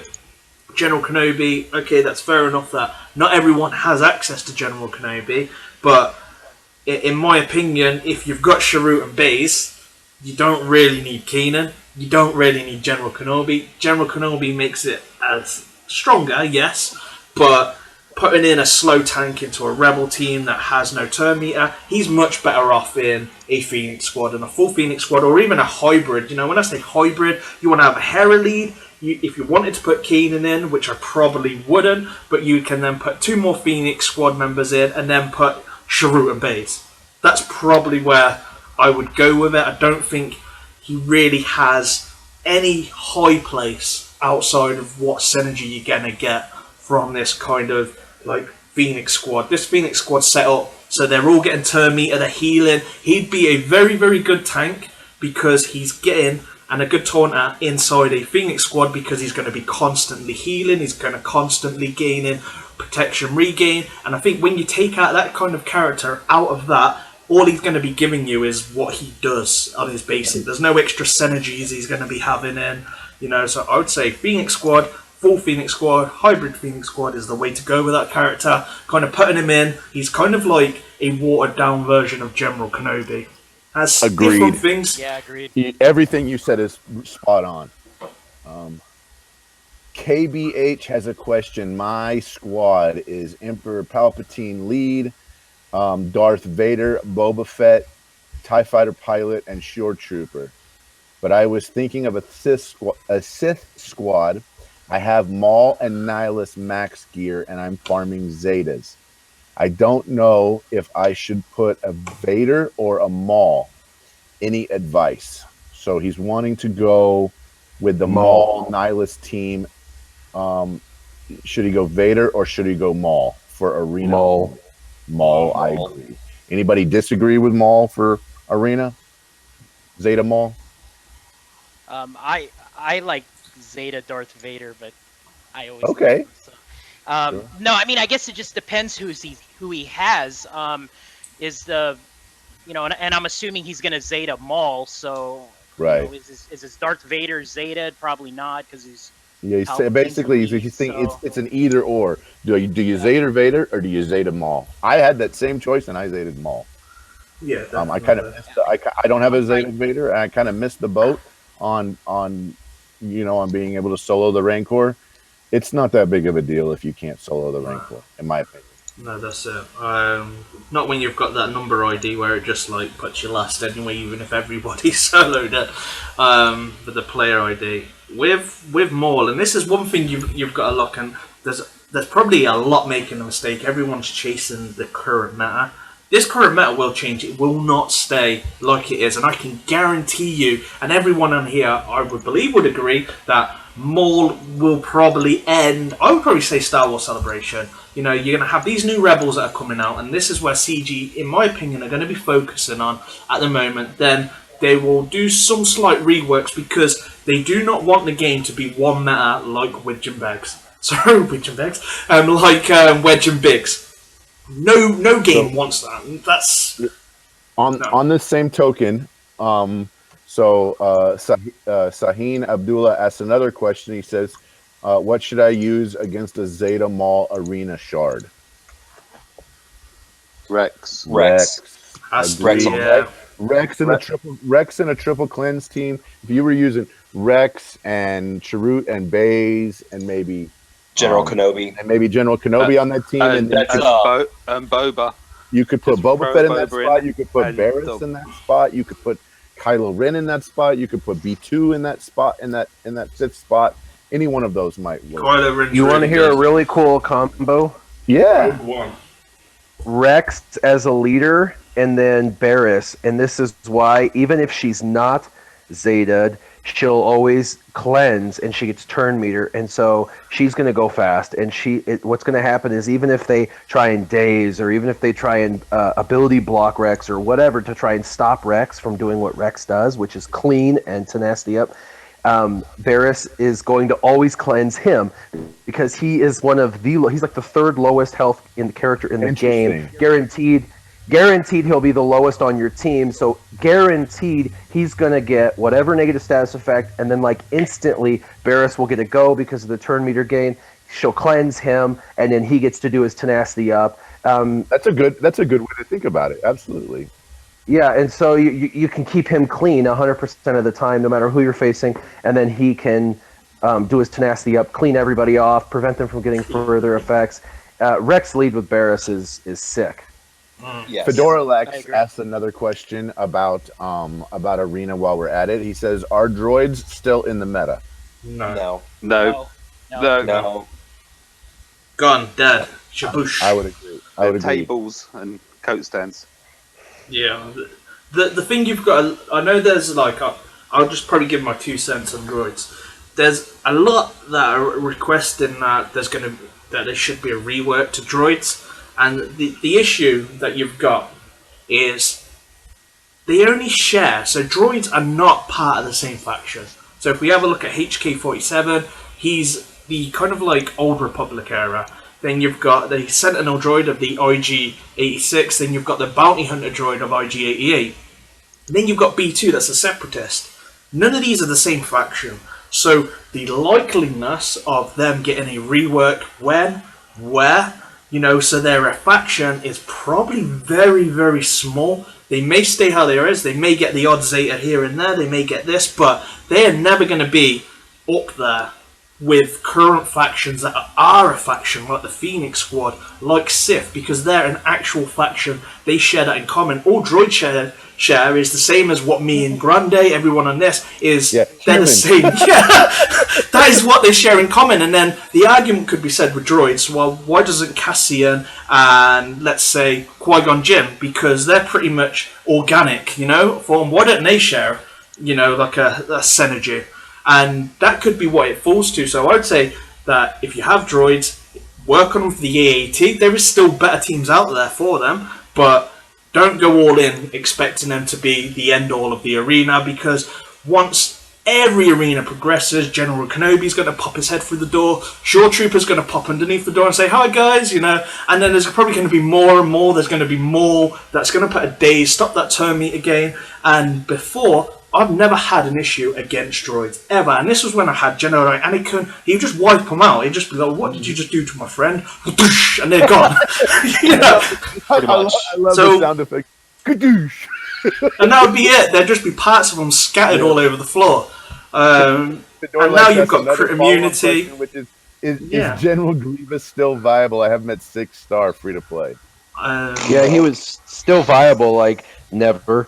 As far as droids, the only 2 cents on droids is they may not be viable for the arena anymore, but there could be down the road an extra Zeta or something that they add. So you never know. And they're a free-to-play player's best friend, because most of the droids are extremely easy to farm. I mean, aside from like B2, the HK, IG 88 and 86, and 88's Bounty Hunter, so he's going to be used on your Bounty Hunter squad. So for free-to-play, who's looking for easy farms and easy gearing, that is their best friend, and that team can be used still in Phase 2 of the AAT tank raid, whether it's heroic or not. They can still use them in Galactic War as a backup team, or maybe their first team to chew through the first 16. So for free-to-play, I wouldn't completely abandon all hope for all droids. I think that's still one of the pillars of the game for free-to-play, because of how easy they are to gear and get. It's just, with everything else, like you said, the factions are definitely stronger for sure. Also, as well, with General Grievous... Sorry, go ahead. The problem with the droids is that they don't... sorry, by the way, I got disconnected before. I know Affinity's probably just waiting with bated breath for his answer. But I'm saying, like, no, with the droids, there's just not enough content for. Like, there's no droid mod challenge. There's no droid ships. There's no Agreed. droid. But there is Droids Fight Back. There is droids That fight awesome back. event. An event where you get challenge- Jawa shards. I mean, Yeah. it's really random. Listen, I ran General Grievous in Arena for months. Okay, and so if I could tell you about General Grievous being good in Arena, I could tell you about it. But it was a window of time that was only really right when mods came out, where it was like that team was just sick with B2 and Grievous and 88. I'm sorry, 86 and. I mean, you still could have at the time used 88 though instead of Grievous. You didn't. Grievous has never been essential for any team. Right. You know what I'm saying? But Yeah. So we have another question. Well, before we move on, it was just about the Grievous that I would say that he has the highest chance, I would say, out of droids to be reworked because he's a separatist and a pilot. So he could be put into his capital ship or his starfighter. So in my opinion, that he will be reworked. There is a reason why he's in the fleet store.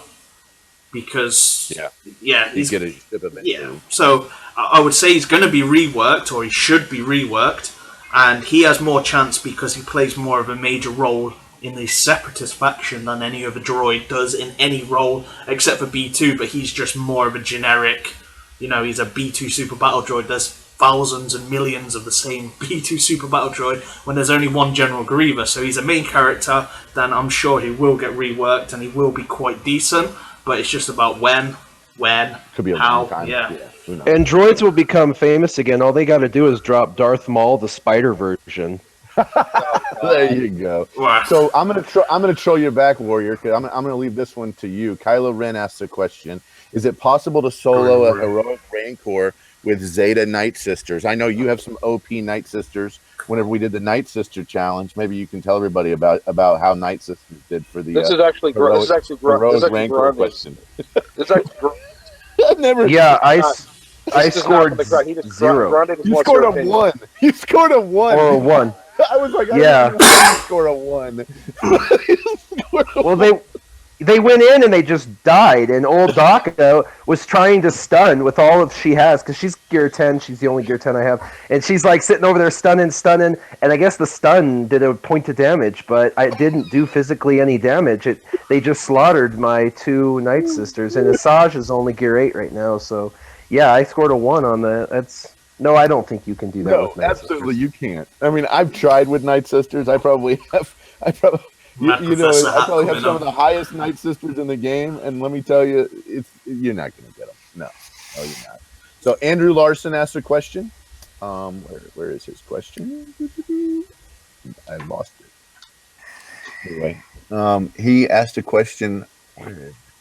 Yeah, we know he asked a question. Okay. Talk amongst yourselves about Night Sisters while I try to find this question again. Here it is. Well, you would love that, wouldn't you? So here's his question. Andrew Larson, is there a way to keep Kylo Ren at 99% or less health for the extra damage while he's still getting his extra protection? I've played with Barriss, but I don't like that she cleanses Kylo. So I think there's a way to do it, at least on offense. It probably would not work that well on defense. And that would be to use a character like Emperor Palpatine. And even though maybe he was full health, to use his second special where he slices a sliver of health off of Kylo. But if you had someone like a Zeta Barriss on that team, she just would heal it back. So I guess the way around that. If you use Palpatine and you had Palpatine use his health ability, he would take away some of Kylo's health. And everyone else's as well. And everyone else. That would be the way to do it on offense. But on defense, it wouldn't work like that. Just with Kylo, just use a Zeta, I guess, and keep topping his health back up because it's only going to take off the kind of stuff with the lowest health. So it's going to be the character with the lowest health in the team. So that's when she works, and then it's going to go round. But there's no real way of doing it. It's the same as Rex. Rex is going to do the exact same job. He's going to cleanse him. even though his self dots is kind of like his self harm to himself, will go through the tenacity up, but other effects outside of that won't go through the tenacity up. So it's kind of a 50-50. It's kind of like the good, the bad, and the ugly about Kylo Ren is that he can be cleansed, and it's going to weaken him because he's not getting that kind of like self buff from all the effects around there. So that's one issue with it. But I guess that's a way to balance it, or he's just going to be OP, isn't it? It's He's got Grim to have asks a weaknesses. question. Grim asks, when are we going to see a rework on Tuskens? Never. Not it. Never. Hopefully never. Not Or Night Sisters. They can just get rid Or of both. Night Sisters, yeah. Wu-Tang Financial asks a question. Oh. Do you think Plo Koon will get a level 8 Leader Omega or Zeta to counter Maul? No. Plo Koon No, not him. get a rework. Could do. Probably not. I mean, he needs a rework, but I don't know if they'll give him specifically for Maul. No. I'm saying Jedi Luke leadership. Yeah. Well, I think that the circle comes round full again. When you got a I think problem. I think a good counter to them all, just to answer Finnedy's question from before, would be somebody who could do an AOE shock. Would be a great character to fight against the Sith meta. Or somebody opened up the match with Tenacity Up.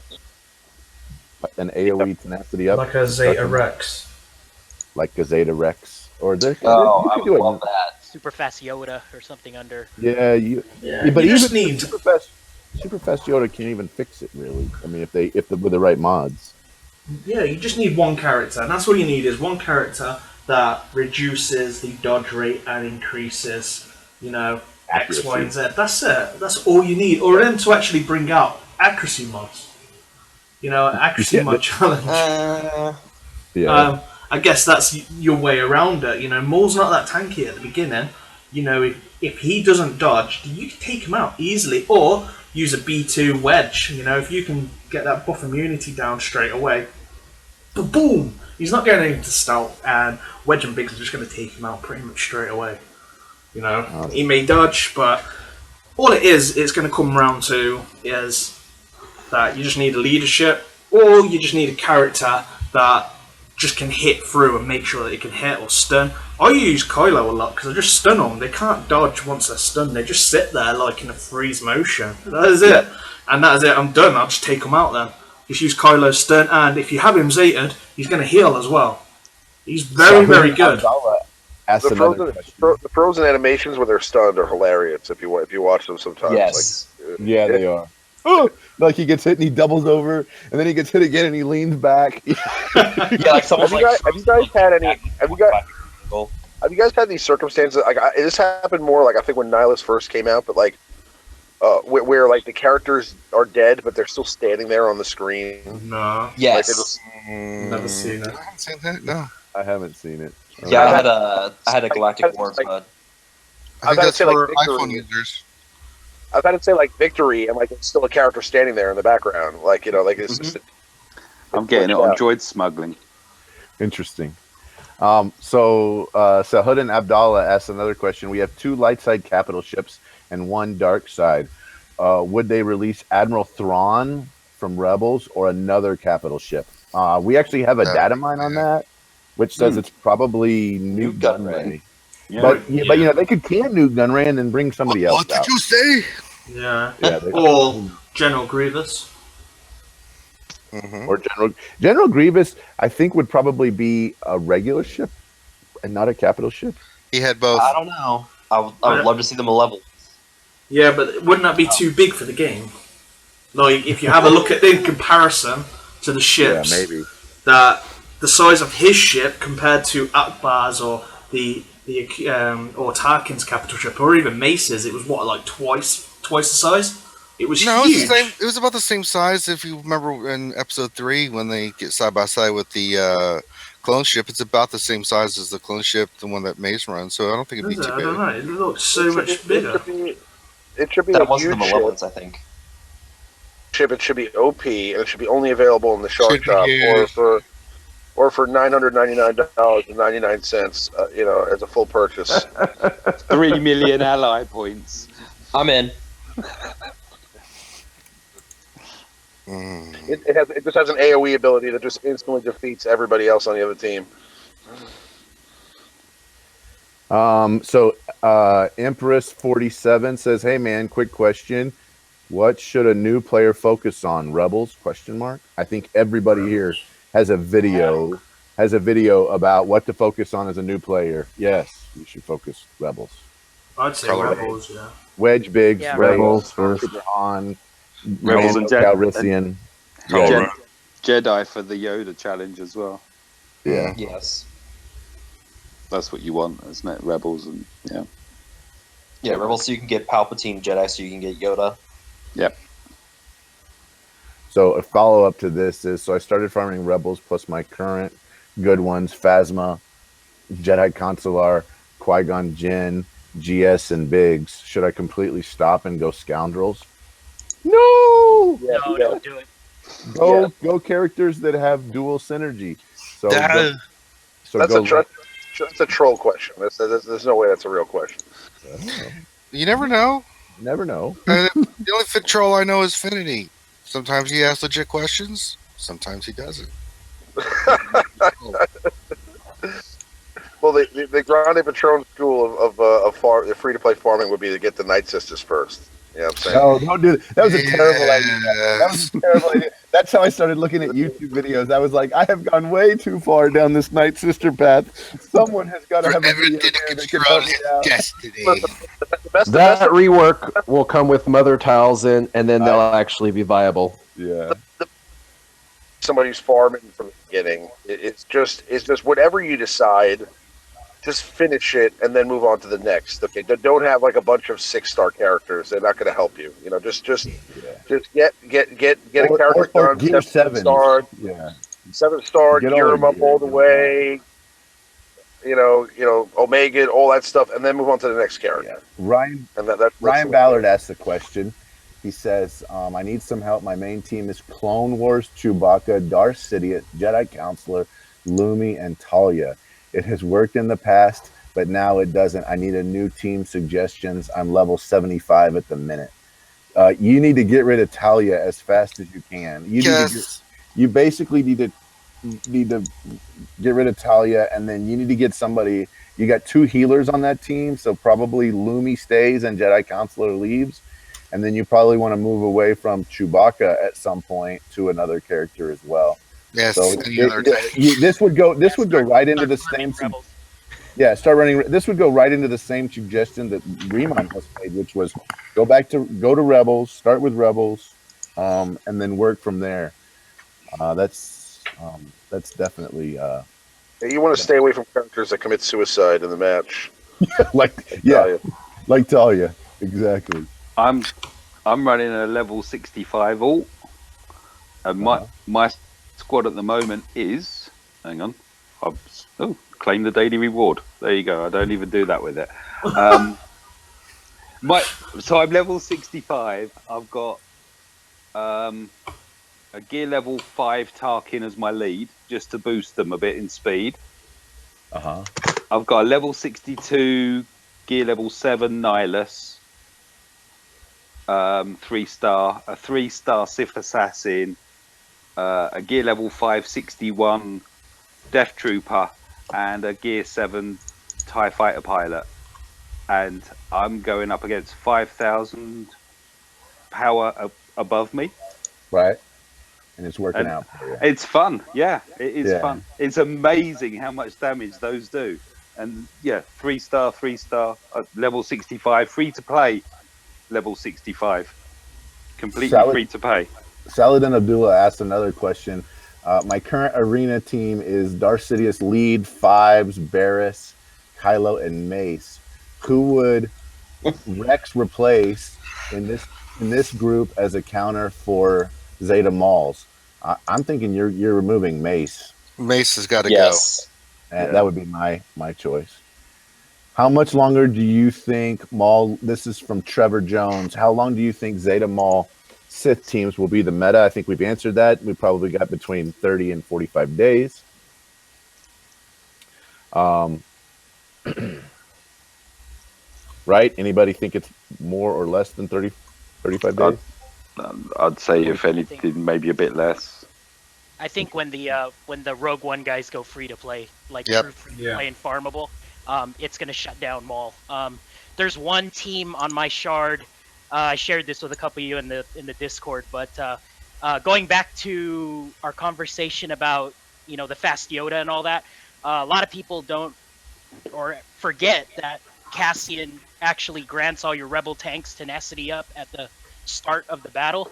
So that's a really big strategy against the Zol teams right now, and nobody runs Rogue One teams. So there's one guy on my shard. He drops as low as like 20 overnight, but then he climbs all the way back up to 1. So I think his team is under geared for what it is.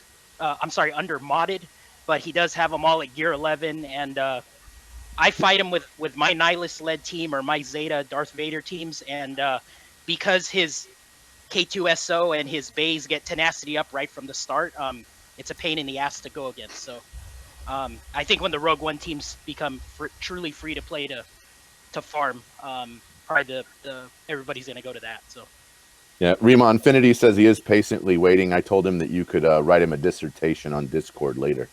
Peter Angelov says, Smithy D, this is not much of a question, but I'd like to start a short discussion on what the other guys are thinking about your free-to-play guide, in particular, Jawas versus Resistance. So should you go more Jawa or should you go more Resistance as far as once, I guess, you've cleared the 3-starred the challenges? What do you guys think? Should they get their Jawas up to 7-star? Should they get their Resistance up to 7-star? So this would be for the mod challenge, wouldn't it? It's crit Yeah, damage this would for the be Jawas. I would say to start out with, you need to, and there's a bunch of videos. Remon's made a video. I'm sure some of the other guys have made videos about how minimal you have to get your Jawas up to 3-star that crit damage challenge. You at least got to get that thing 3-starred.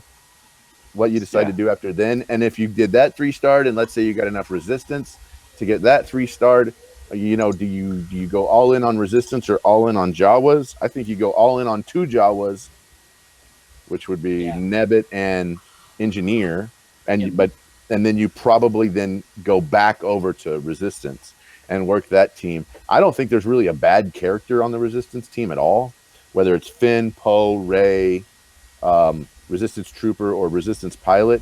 You would probably do better to go that team all the way than you would to go Jawas. Anybody else have any thoughts about that? No, I was going to say, I think my Resistance Pilot's still level 67, which gives you an indication of where mine was to do it. Yeah. So, yeah. Jimmy Wong asks, is Director Krennic good? Yes.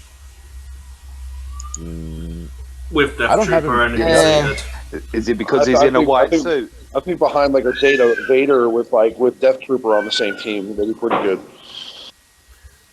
So Peter asked a follow up to this: crit damage mods or speed mods. I'm interested in what Remon and Warrior think about that. So which is more important, crit damage or speed? Warrior? I would say, that's tough. But with the current state of the game, with things just changing, speed will always be important. I would rather do the speed. Have speed as the mod set, at least one, just to give you that advantage. You can still build out your team how you want. I'm really focused right now on offense mods, honestly, just because I'm building Sith team with potential Nihilus leads. So, but the crit damage is good for like every other team on the planet. So I would say that's a good choice. It's just hard to get speed secondaries, so that's why the speed set's so nice. Remon, what are your thoughts? Crit damage or speed? That's more important. They fall off. I kind of think that I kind of agree with Warrior. I mean, there's speed's always going to be important, and they've already created like anti-crit teams. There's actually quite a few now, especially with the Zeta to Phasma and you have all these short trooper with crit immunity, and you can combat against crits. A lot more than there is no anti-speed team, and I don't think there ever will be. So I mean, I think you're always safe going for speed mods. Fat Man Lover McGee. That's his name. Beautiful. Should I farm Count Dooku? Yes. Yes. But my thought is, should you farm Count Dooku over B2? Should you farm Count Dooku over Barris? Should you farm Count Dooku over Kylo Ren? Yeah, I'd put him on the list. Kylo Ren. His hard nodes are not that bad. He's got one light side and one dark side, I think, and they're relatively low energy. If you wanted to kind of do it while you're doing something else from Cantina. Yeah, I mean, you can farm B2 and Kylo Ren from Cantina and farm Dooku from the hard shards. Yeah. The only reason why I've got Dooku is I got him a long, long time ago. Me too.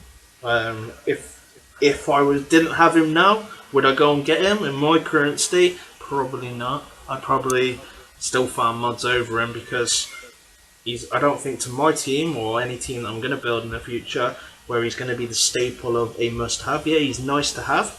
Nice to have that extra character, but I don't think he's a priority like some other characters in the game, because at the end of the day, Morg shuts him down. That's current meta. You know? Morg does shut him down. I think we'll have Nihilus meta, though. I remember farming those hard nodes for Count Dooku forever back in the day. Yeah, a long time ago. Ricardo Salinas asked a question: is it better to buy crystals? Is it better to buy crystal character shards or to buy crystal chromium packs? My question is oriented towards getting bays and Chirrut. So without a doubt, it is a better deal if you are just looking for Chirrut and bays to do them out of the shipments than it would be to do them by pulling chromium packs. Definitely. But you get a better value for the shards if you don't have all the characters in the game already. Like if you're just starting out. Yeah. If you're just starting out, maybe pulling some chromiums might not be a bad idea. But I think if you get to a point where you have, 25 plus characters. Just say Ranger. No, Ranger. What do you think? Good idea or not good idea to pull chromium? It's a bad move. Okay. Don't do it. No, Granny's right. But if you've got a lot of characters, please don't pull chromiums. Don't be a ranger. Don't be in pain and agony after you get nothing. Baby. Oh yeah. Gotcha. Just friends don't let friends pull chromiums if they have a lot of characters. And I don't know. I enjoyed you pulling them chromiums. Yeah. See, point proven. Thank you. I rest my case. I think you should do some more. It was good. It was good Grim has a entertainment. question. He says, gonna ask for some critique from you guys on my current squad. Zated Phasma lead with First Order Stormtrooper, Zated Kylo, Zated Nihilus, and Death Trooper. 1, 2, 3, 4, 5. Yeah, what do you think? So he's got Phasma, First Order Stormtrooper, Zeta Kylo, Zeta Nihilus, Death Trooper. Good team. Sounds fun. Sounds fun. Yeah. I don't understand the benefit of Phasma though, really. Well, that's the anti-crit, right? And the on advantage. And the assists. And the assists. So and speed down. And yeah. So there's some use to it, right? But there's definitely counters to that team. The Zeta Kylo is really helping you out there for sure, and Nihilus. So, Nihilus is effectively an ability bomb. I think that compilation of players would do better under a Boba Fett lead, personally. Maybe, yeah. I like the double cooldown increase. So you got the double Death Trooper and Nihilus. They'll increase the cooldowns twice. I think that's pretty amazing. And if Nihilus gets called for the assist, then you got the dispel every single time. So you've got first order Stormtrooper, counter his speed taunt. down. Yeah. With the assist too, probably. And if you Zeta him, he'll dispel who he counters. That's interesting. It's a and- huge counter team. And he calls in. He's got a 70% chance to call an assist. And you get a free puppy every time he hits. So there's the thing. I like the sound of that team. Yeah. I'm going to try that. Impressive 47 asks the question. By the way, which scoundrels do I need? I'm a new player, and I hope, and I can't hope to get Han Solo anytime soon. Is Greedo viable? I'm thinking Stormtrooper Han, IG-88, and Lando, and need 2 more. I'm gonna say Boba Fett, and Warrior has answered this question so many times. He is going to tell you that there's one character they give you right at the beginning of the game. Who is it? Chewie, man. He's your placeholder until you get Han Solo. But you don't even need a 5th person. Hell, you don't even need 4, really. You just need 3, and you could go in and smoke it if they're leveled up. So, but the 4 top are, obviously Stormtrooper Han, IG-88, Boba Fett, and Lando. Those are the 4 you really need, and Chewie can be a placeholder if you think you need that 5th person. Yeah. And if you're doing raids for Rancor, you're going to get Han, shards, and eventually you can use him. Nell Hubbard asked a question. I have a Zeta Vader. I'm in the top 50 in my arena. My second Zeta is nearly available. Do I Zeta Darth Sidious and then aim for Zeta Maul as my 3rd Zeta, or something else? I'd Sidious is fine. Sidious, yeah. Okay. So Sidious and then later Maul. Well, I don't know. Decide on a leader. Sounds like you got Vader as a leader. You got Vader as a leader, so you want to do something that's not a second leader, because you can't run 2 leaders at the same time. Yeah, probably do like a Kylo Ren or something later. But if you're gonna do the Zeta Sidious, then you're gonna go for the damage over time turn meter reduction team. So you're gonna need probably a Boba Fett or TIE Fighter pilot, and then maybe General Kenobi or some tank behind it. Here's another question. Let's see, where is it? Do you guys think that the gear pack, that the Galactic gear pack, is worth it for 600 crystals? Ooh, can I take this? Yeah. So open it up, and if every single gear piece has a little dot on it, meaning that you can use it, then it's good all day, every day. Buy it, buy it, buy it. If you open it up and there's very few dots on that gear, leave it the hell alone, because it's not going to benefit you. At my stage in the game where I have everything unlocked practically, I open it up and literally every single piece of gear has a dot on it. I can't buy it and not utilize whatever it drops. But for somebody, if you open it up and you see, a third or less of them are usable, then it's just trash. It's absolute trash for you. You're going to spend and have regret.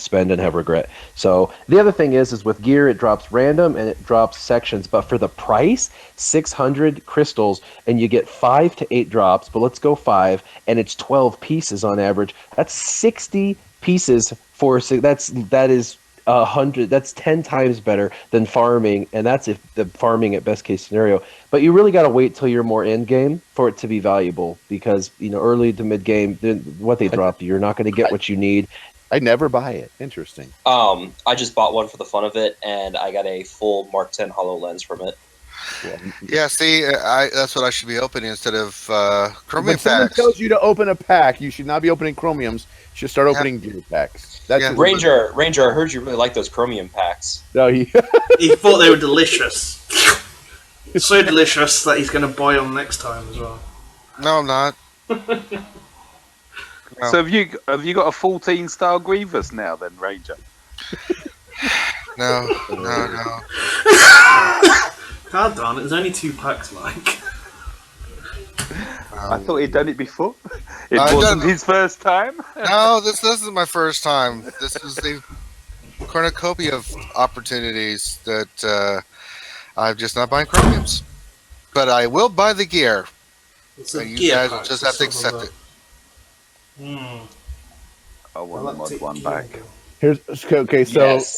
So Bob asked a question. I'm making a rebel team. So far I have Wedge, Biggs geared up. Who should I focus on next? I think it's Stormtrooper, Han, Lando, and Leia. Ooh, anybody else? And Akbar. Maybe. Yeah, Akbar's good because you can use him also for his ship. Anybody else have a different opinion? Anybody who's recommending Cad Bane for someone using the Scoundrel Challenge? The answer is no. No. Unless you farmed all the other characters, you have nothing else to do in GW, and you're bored. I run him. I mean, you can use him as a placeholder, I guess, but Oh, I love my cat. He's brilliant in Galactic War. He hates Jedi. And he shows them. I did not say Night Sisters are great. Night Sisters are terrible. Bimatsu. We're gonna make Night Sisters great again. Grande's gonna do it. He's Oh, gonna God. build them up.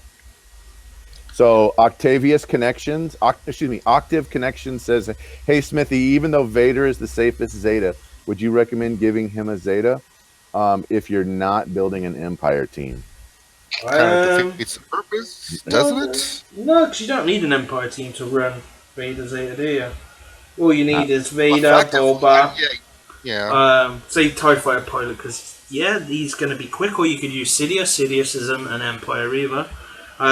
When it's safest, I wouldn't say it's the safest, I'd say it's the best utility all round because you're able to use it in 3 areas, but it depends, at the same time, we're probably going to see more Empire characters, we're probably going to see more Sith characters.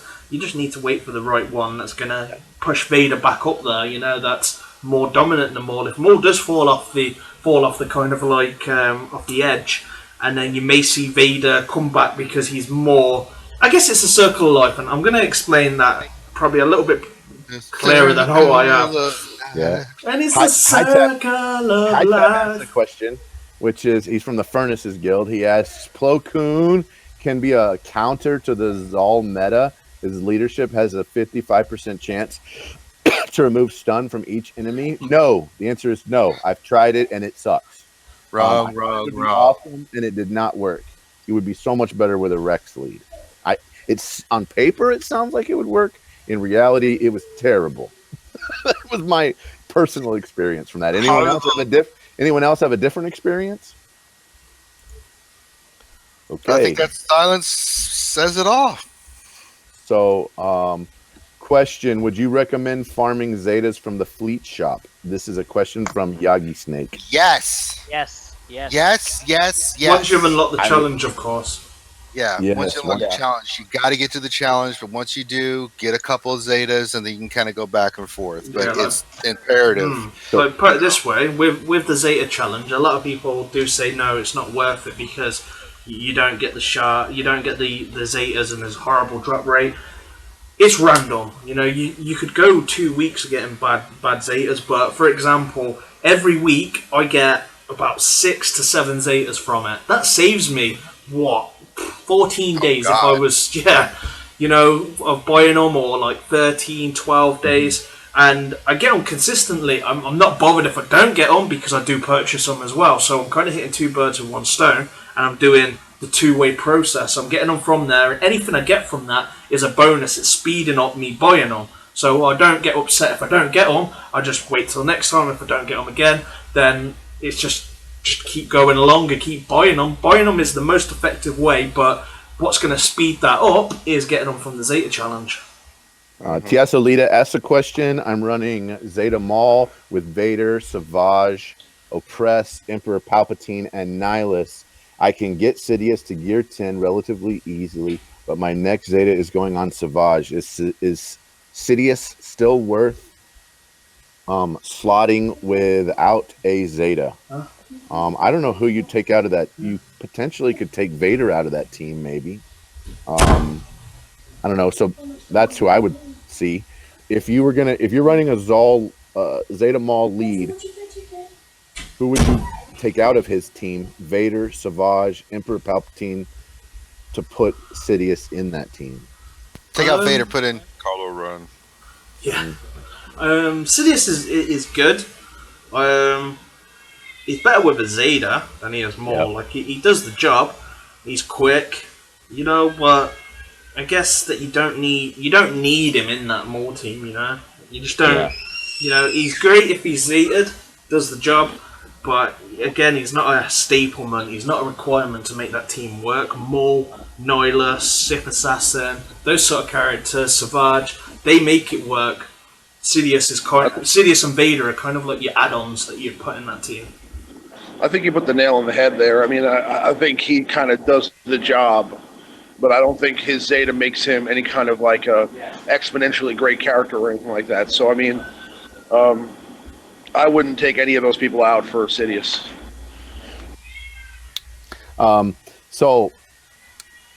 The Harry Tasker, which is Dutch, asks a question: does Kanan's special total defense proc the General Kenobi lead ability? Does an all attack? I am not sure if total defense procs the all attack. I don't. If it's, I don't think it does off the top of my head, but I'm going to check now for you. If it's a heal, so if it's a team heal if it's a team heal or a heal that's not only on Kanan. So if you have a look at the perfect example of this, Ahsoka heals the team on a special, they all attack. If Ayla does a heal, if Ayla does a heal that only heals herself, they don't all attack because it's not a team heal. So I'm going to have a look on SWGOH because it's the protection gain, isn't it? Is it like the buff he gives? So I haven't really researched Kanan super loads because I've been really super busy. But what I've seen over of him as an overview, I was just kind of like, yeah, he looks okay. He looks cool. Let's have a look. So. He's getting protection up. I don't think it's going to trigger the heal. I don't think it's going to proc the AoE. No, because it says here, Kanan dispels all debuffs from himself, and this is at the level 7. That's the Omega upgrade. So there's no Zeta at all on this. So it's just literally not the Omega. Sorry, the purple ability mats take it to level 7. So it says Kanan dispels all debuffs from himself and grants himself and another target ally protection up. So that isn't a heal, it's just a buff. So I would say no. Yeah, so no. The answer is no then, probably on that one. Victor12 says, I'm running Zeta Qui-Gon Jinn with Yoda, Zeta BM. Who is Zeta BM? I don't know. DM or BM? BM. BM. Babe Malbus? No. He doesn't have a Zeta. No. So BM. Jedi Knight Anakin and GK and Ayla in Arena. 1, 2, 3. Oh, it's Yoda Zetaed Battle Meditation. I get it now. So okay. So he's running Qui-Gon Jinn Zeta, Yoda with Zetaed Battle Meditation, Jedi Knight Anakin, General Kenobi, and Ayla in Arena. I finish one or two every day. I'm considering Zeta Barriss. Is it a waste on a team with GK, or is it a Zeta better spent somewhere else? So better spent elsewhere. I would say better spent elsewhere. Probably. If you're going to stick to that team, that is, because with all that foresight, General Kenobi, what are the chances of them actually kind of getting these crits? It'd have to be when B2 puts the buff immunity down on the entire team. Yeah. That's when it would have benefit. Other than that, probably not going to make a big staplement or change to that entire squad. Plus, you're adding in another character that hits like a wet noodle. You've got to kind of balance it out of what you put in. So if you've already got Yoda in there, Yoda doesn't hit very hard. Kenobi doesn't hit very hard, but he does have his kind of like assist attacks. And then if you're putting in Barriss, that's 3 characters already where their basics aren't very high. So you kind of leave it. And then you've got Qui-Gon Jinn that I wouldn't say, in my opinion, I'd say that he doesn't hit very hard. He hits, 10k compared to some other characters in the game. I'd probably say that's too much of no attack, and it's just, just kind of like, bleh. Ricardo asks another question. Anyone know how arena pairments work?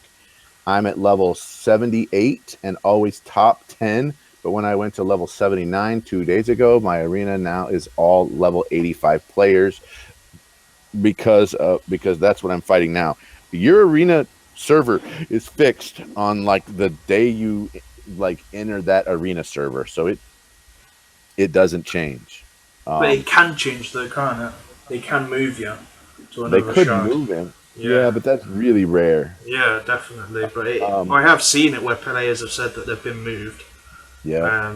I don't know how true it is, but it was kind of like a lot of information and a lot of stuff from EA support. But Yeah, according to Capital Games and EA, those shards or those leaderboards are fixed from day one, and they've never, according to them, they've never compiled them or mixed them or changed them. They've never merged servers ever. That's what they say, but they could in the future, but they haven't done it yet. He could just be on a server where everybody spends money in the top 100. Yeah, and people just went cray for a couple days. Kitch asks a question. Now people are acquiring Chirrut. Do you think it would be wise to farm Director Krennic and Death Trooper as a counter to Chirrut? No, I do not. That will not counter them.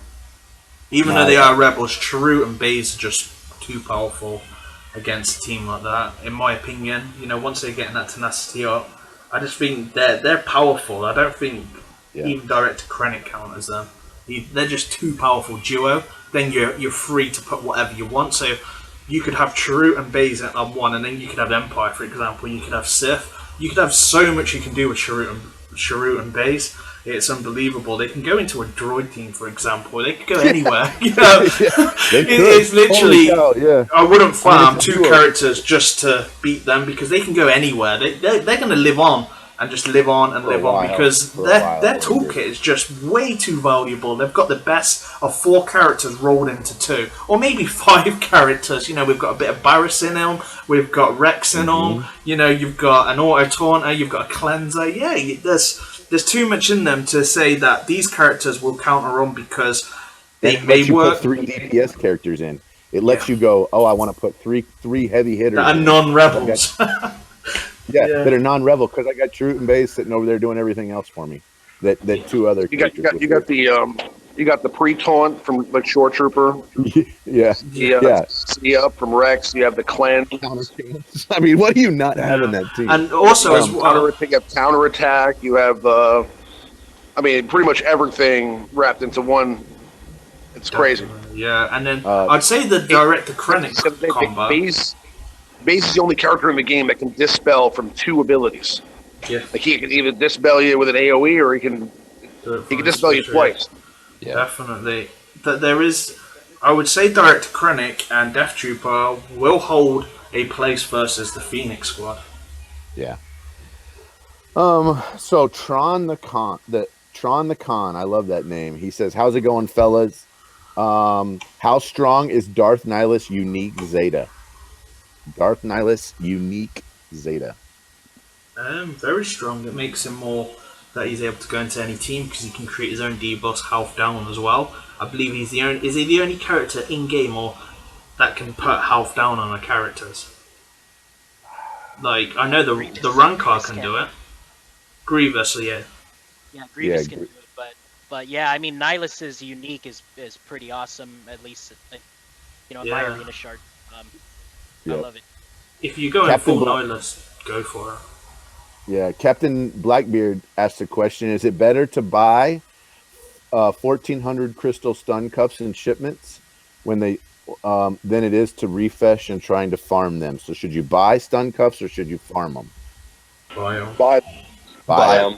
Definitely buy them. Takes so long, and then it depends. At least for 1,400, you know what you're getting. You know at the end goal, you're getting them. You know, one day you could have brilliant drop rates, the next day you could have terrible drop rates. So I guess the end goal is if you're a gambler, farm them. If you're a guy that knows what he wants and he's prepared to save a little bit of crystals aside to kind of like purchase them, then purchase them. Myself, I'm not a gambler. I don't want to spend 6, 7 days, 10 days trying to get 50 stun cuffs. I'd rather just purchase them and be done with it and move on to my next set of gear. Ryan Ballard asked a question: which is better, First Order TIE Pilot or TIE Pilot? I'm guessing it's ships. What or area? About as a character, I would say as a character in general, TIE Pilot is better than First Order TIE Pilot as a ship. I think it'd be debatable. First Order is better than First Order TIE Pilot is better than TIE Pilot. By far, it's the most DPS in ships. But I think that if you just had to pick one for all over the game, I'd probably do TIE Pilot over First Order TIE Pilot. That's true. That TIE Pilot ship is actually a lot better than you think. The Oh, I'm not saying BF-8 it's is not. pretty sick. But the TFP is just a better overall ship. That's Yeah. not taken away from what TIE Pilot itself can do. Especially if you combine it with like I run Mace Windu as my capital ship, and I use his Fortune Favors the Bold, which damages all of the target locked enemies. That's basically a great way to have your your first sword TIE fighter go Gain turn next. meter, isn't it? Yeah, pure turn Yeah, meter. gains against- 16.5% turn meter per target locked enemy that's hit. So we're running to the end of the questions, and Nukin from the Republic says, Oh, how can I be as cool as Grande Patron, or is this only game-related questions? And he also says, McMull, you left without your lunch. Thanks, Nukin. You're the best. That's a troll question. Thanks, Man. Mom. You're the We- best. Grundy, yes, Grundy, tell us your secrets. You know, Yeah. you just have to have cool friends like Smithie D and Remon and Ranger and McMull and What about Warrior. Warrior? As long as you have cool friends like all of these people that are that are on this stream right now, you can be as cool as me. That's about it. Yeah. Oh.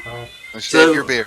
I guess that'll be the end. What have we been doing this now? 2.5 hours and now. 20 minutes. Yeah, No, wow. 2.5 hours. Yeah. I'm ready I was gonna ask at some point. I was like, guys, how long is this supposed to be going on? Yeah. Yeah. I think I, Randy was like, I know it's a have to fun go live pee, stream. man. Like, I have to go. I've got things to do, I've got loads of things to do today.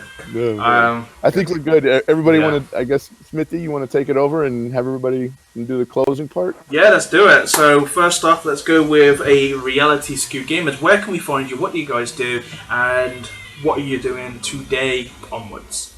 Yeah, Grande, you go ahead because I've been doing it for the last few weeks. Let's give the cool guy the coolness. Grande Patron, aka the beardless one, Brown Gandalf, the chance.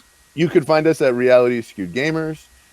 We have a here on YouTube, and you can get to our Discord that way. We normally stream on Wednesdays for SWGOH. We usually have Mage Ducky. We have Urban Blaster. We have Smithy D on.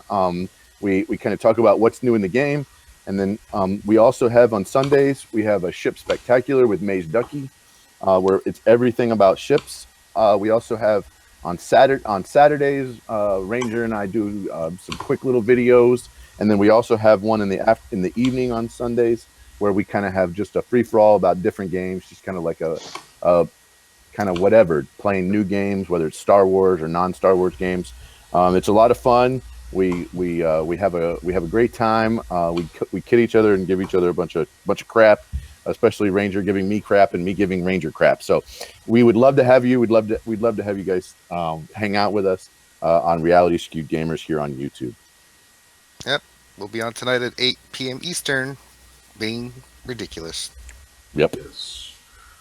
Thank you very much. Join us again on that, guys. Every week, Ranger's here. As long as there's no more birthdays for Grande Patron, or he's not held by the police for stealing Wi-Fi or being too cool for school, then hopefully we will see Grande here every single week. We're going to move on now to Warrior. Warrior, where can we find you?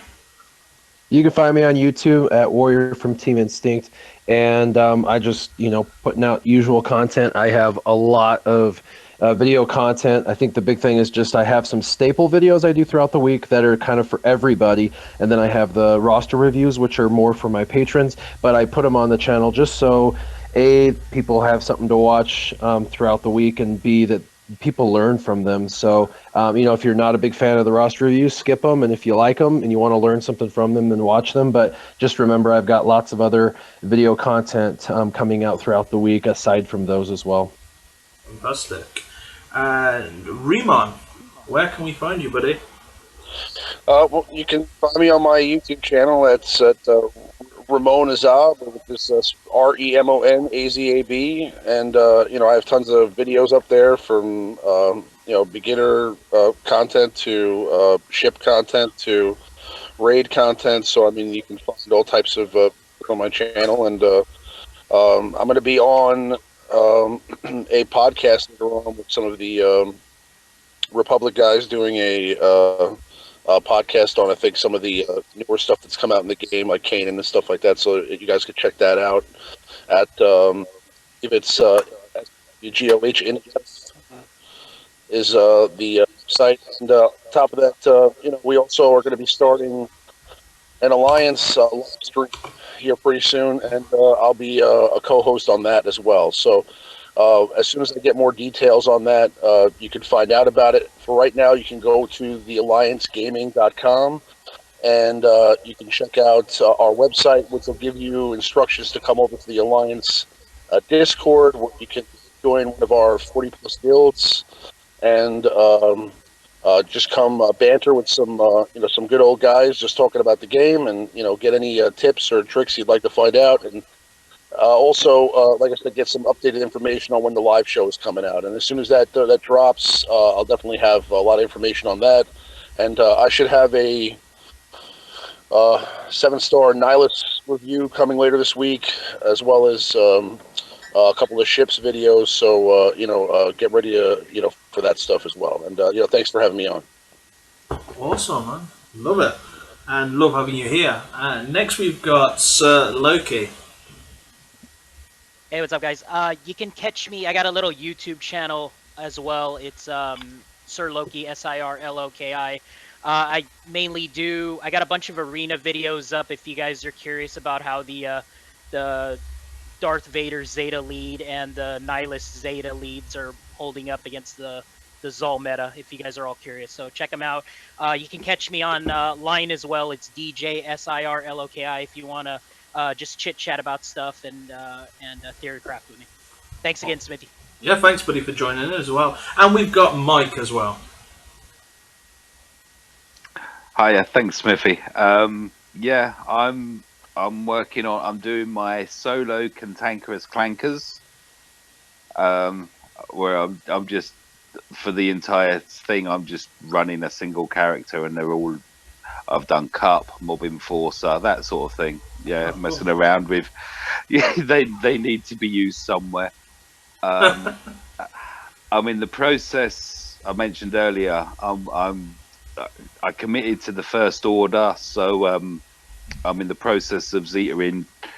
I'll have three of the 4 Zetas over the weekend.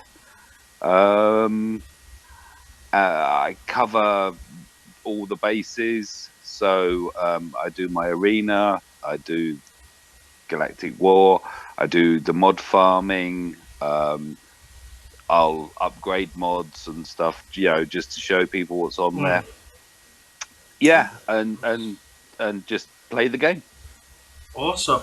And again, I want to say a big thank you to Mole for joining us today.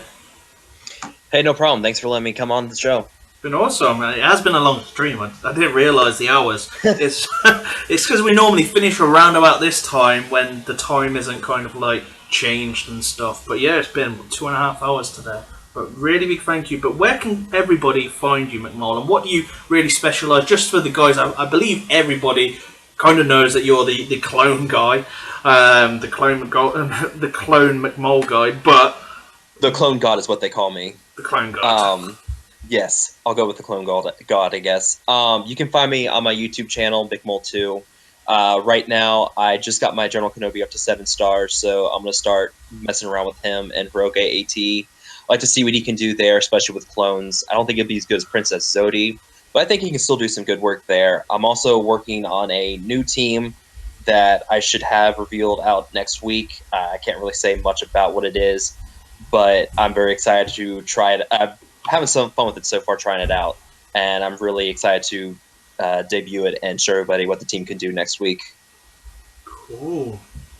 Sounds awesome. So make sure that you are checking out all their channels. Make sure you are subscribing, checking out their videos. And that brings us to a close, So thank you very much for everybody coming today. And thank you very much for coming weekly. We have a lot that come here weekly. Tell your friends, tell your brothers, tell your sisters, tell everybody about Jedi Academy. Because this is the one place I currently am aware of, really, that is just dedicated to a Q&A.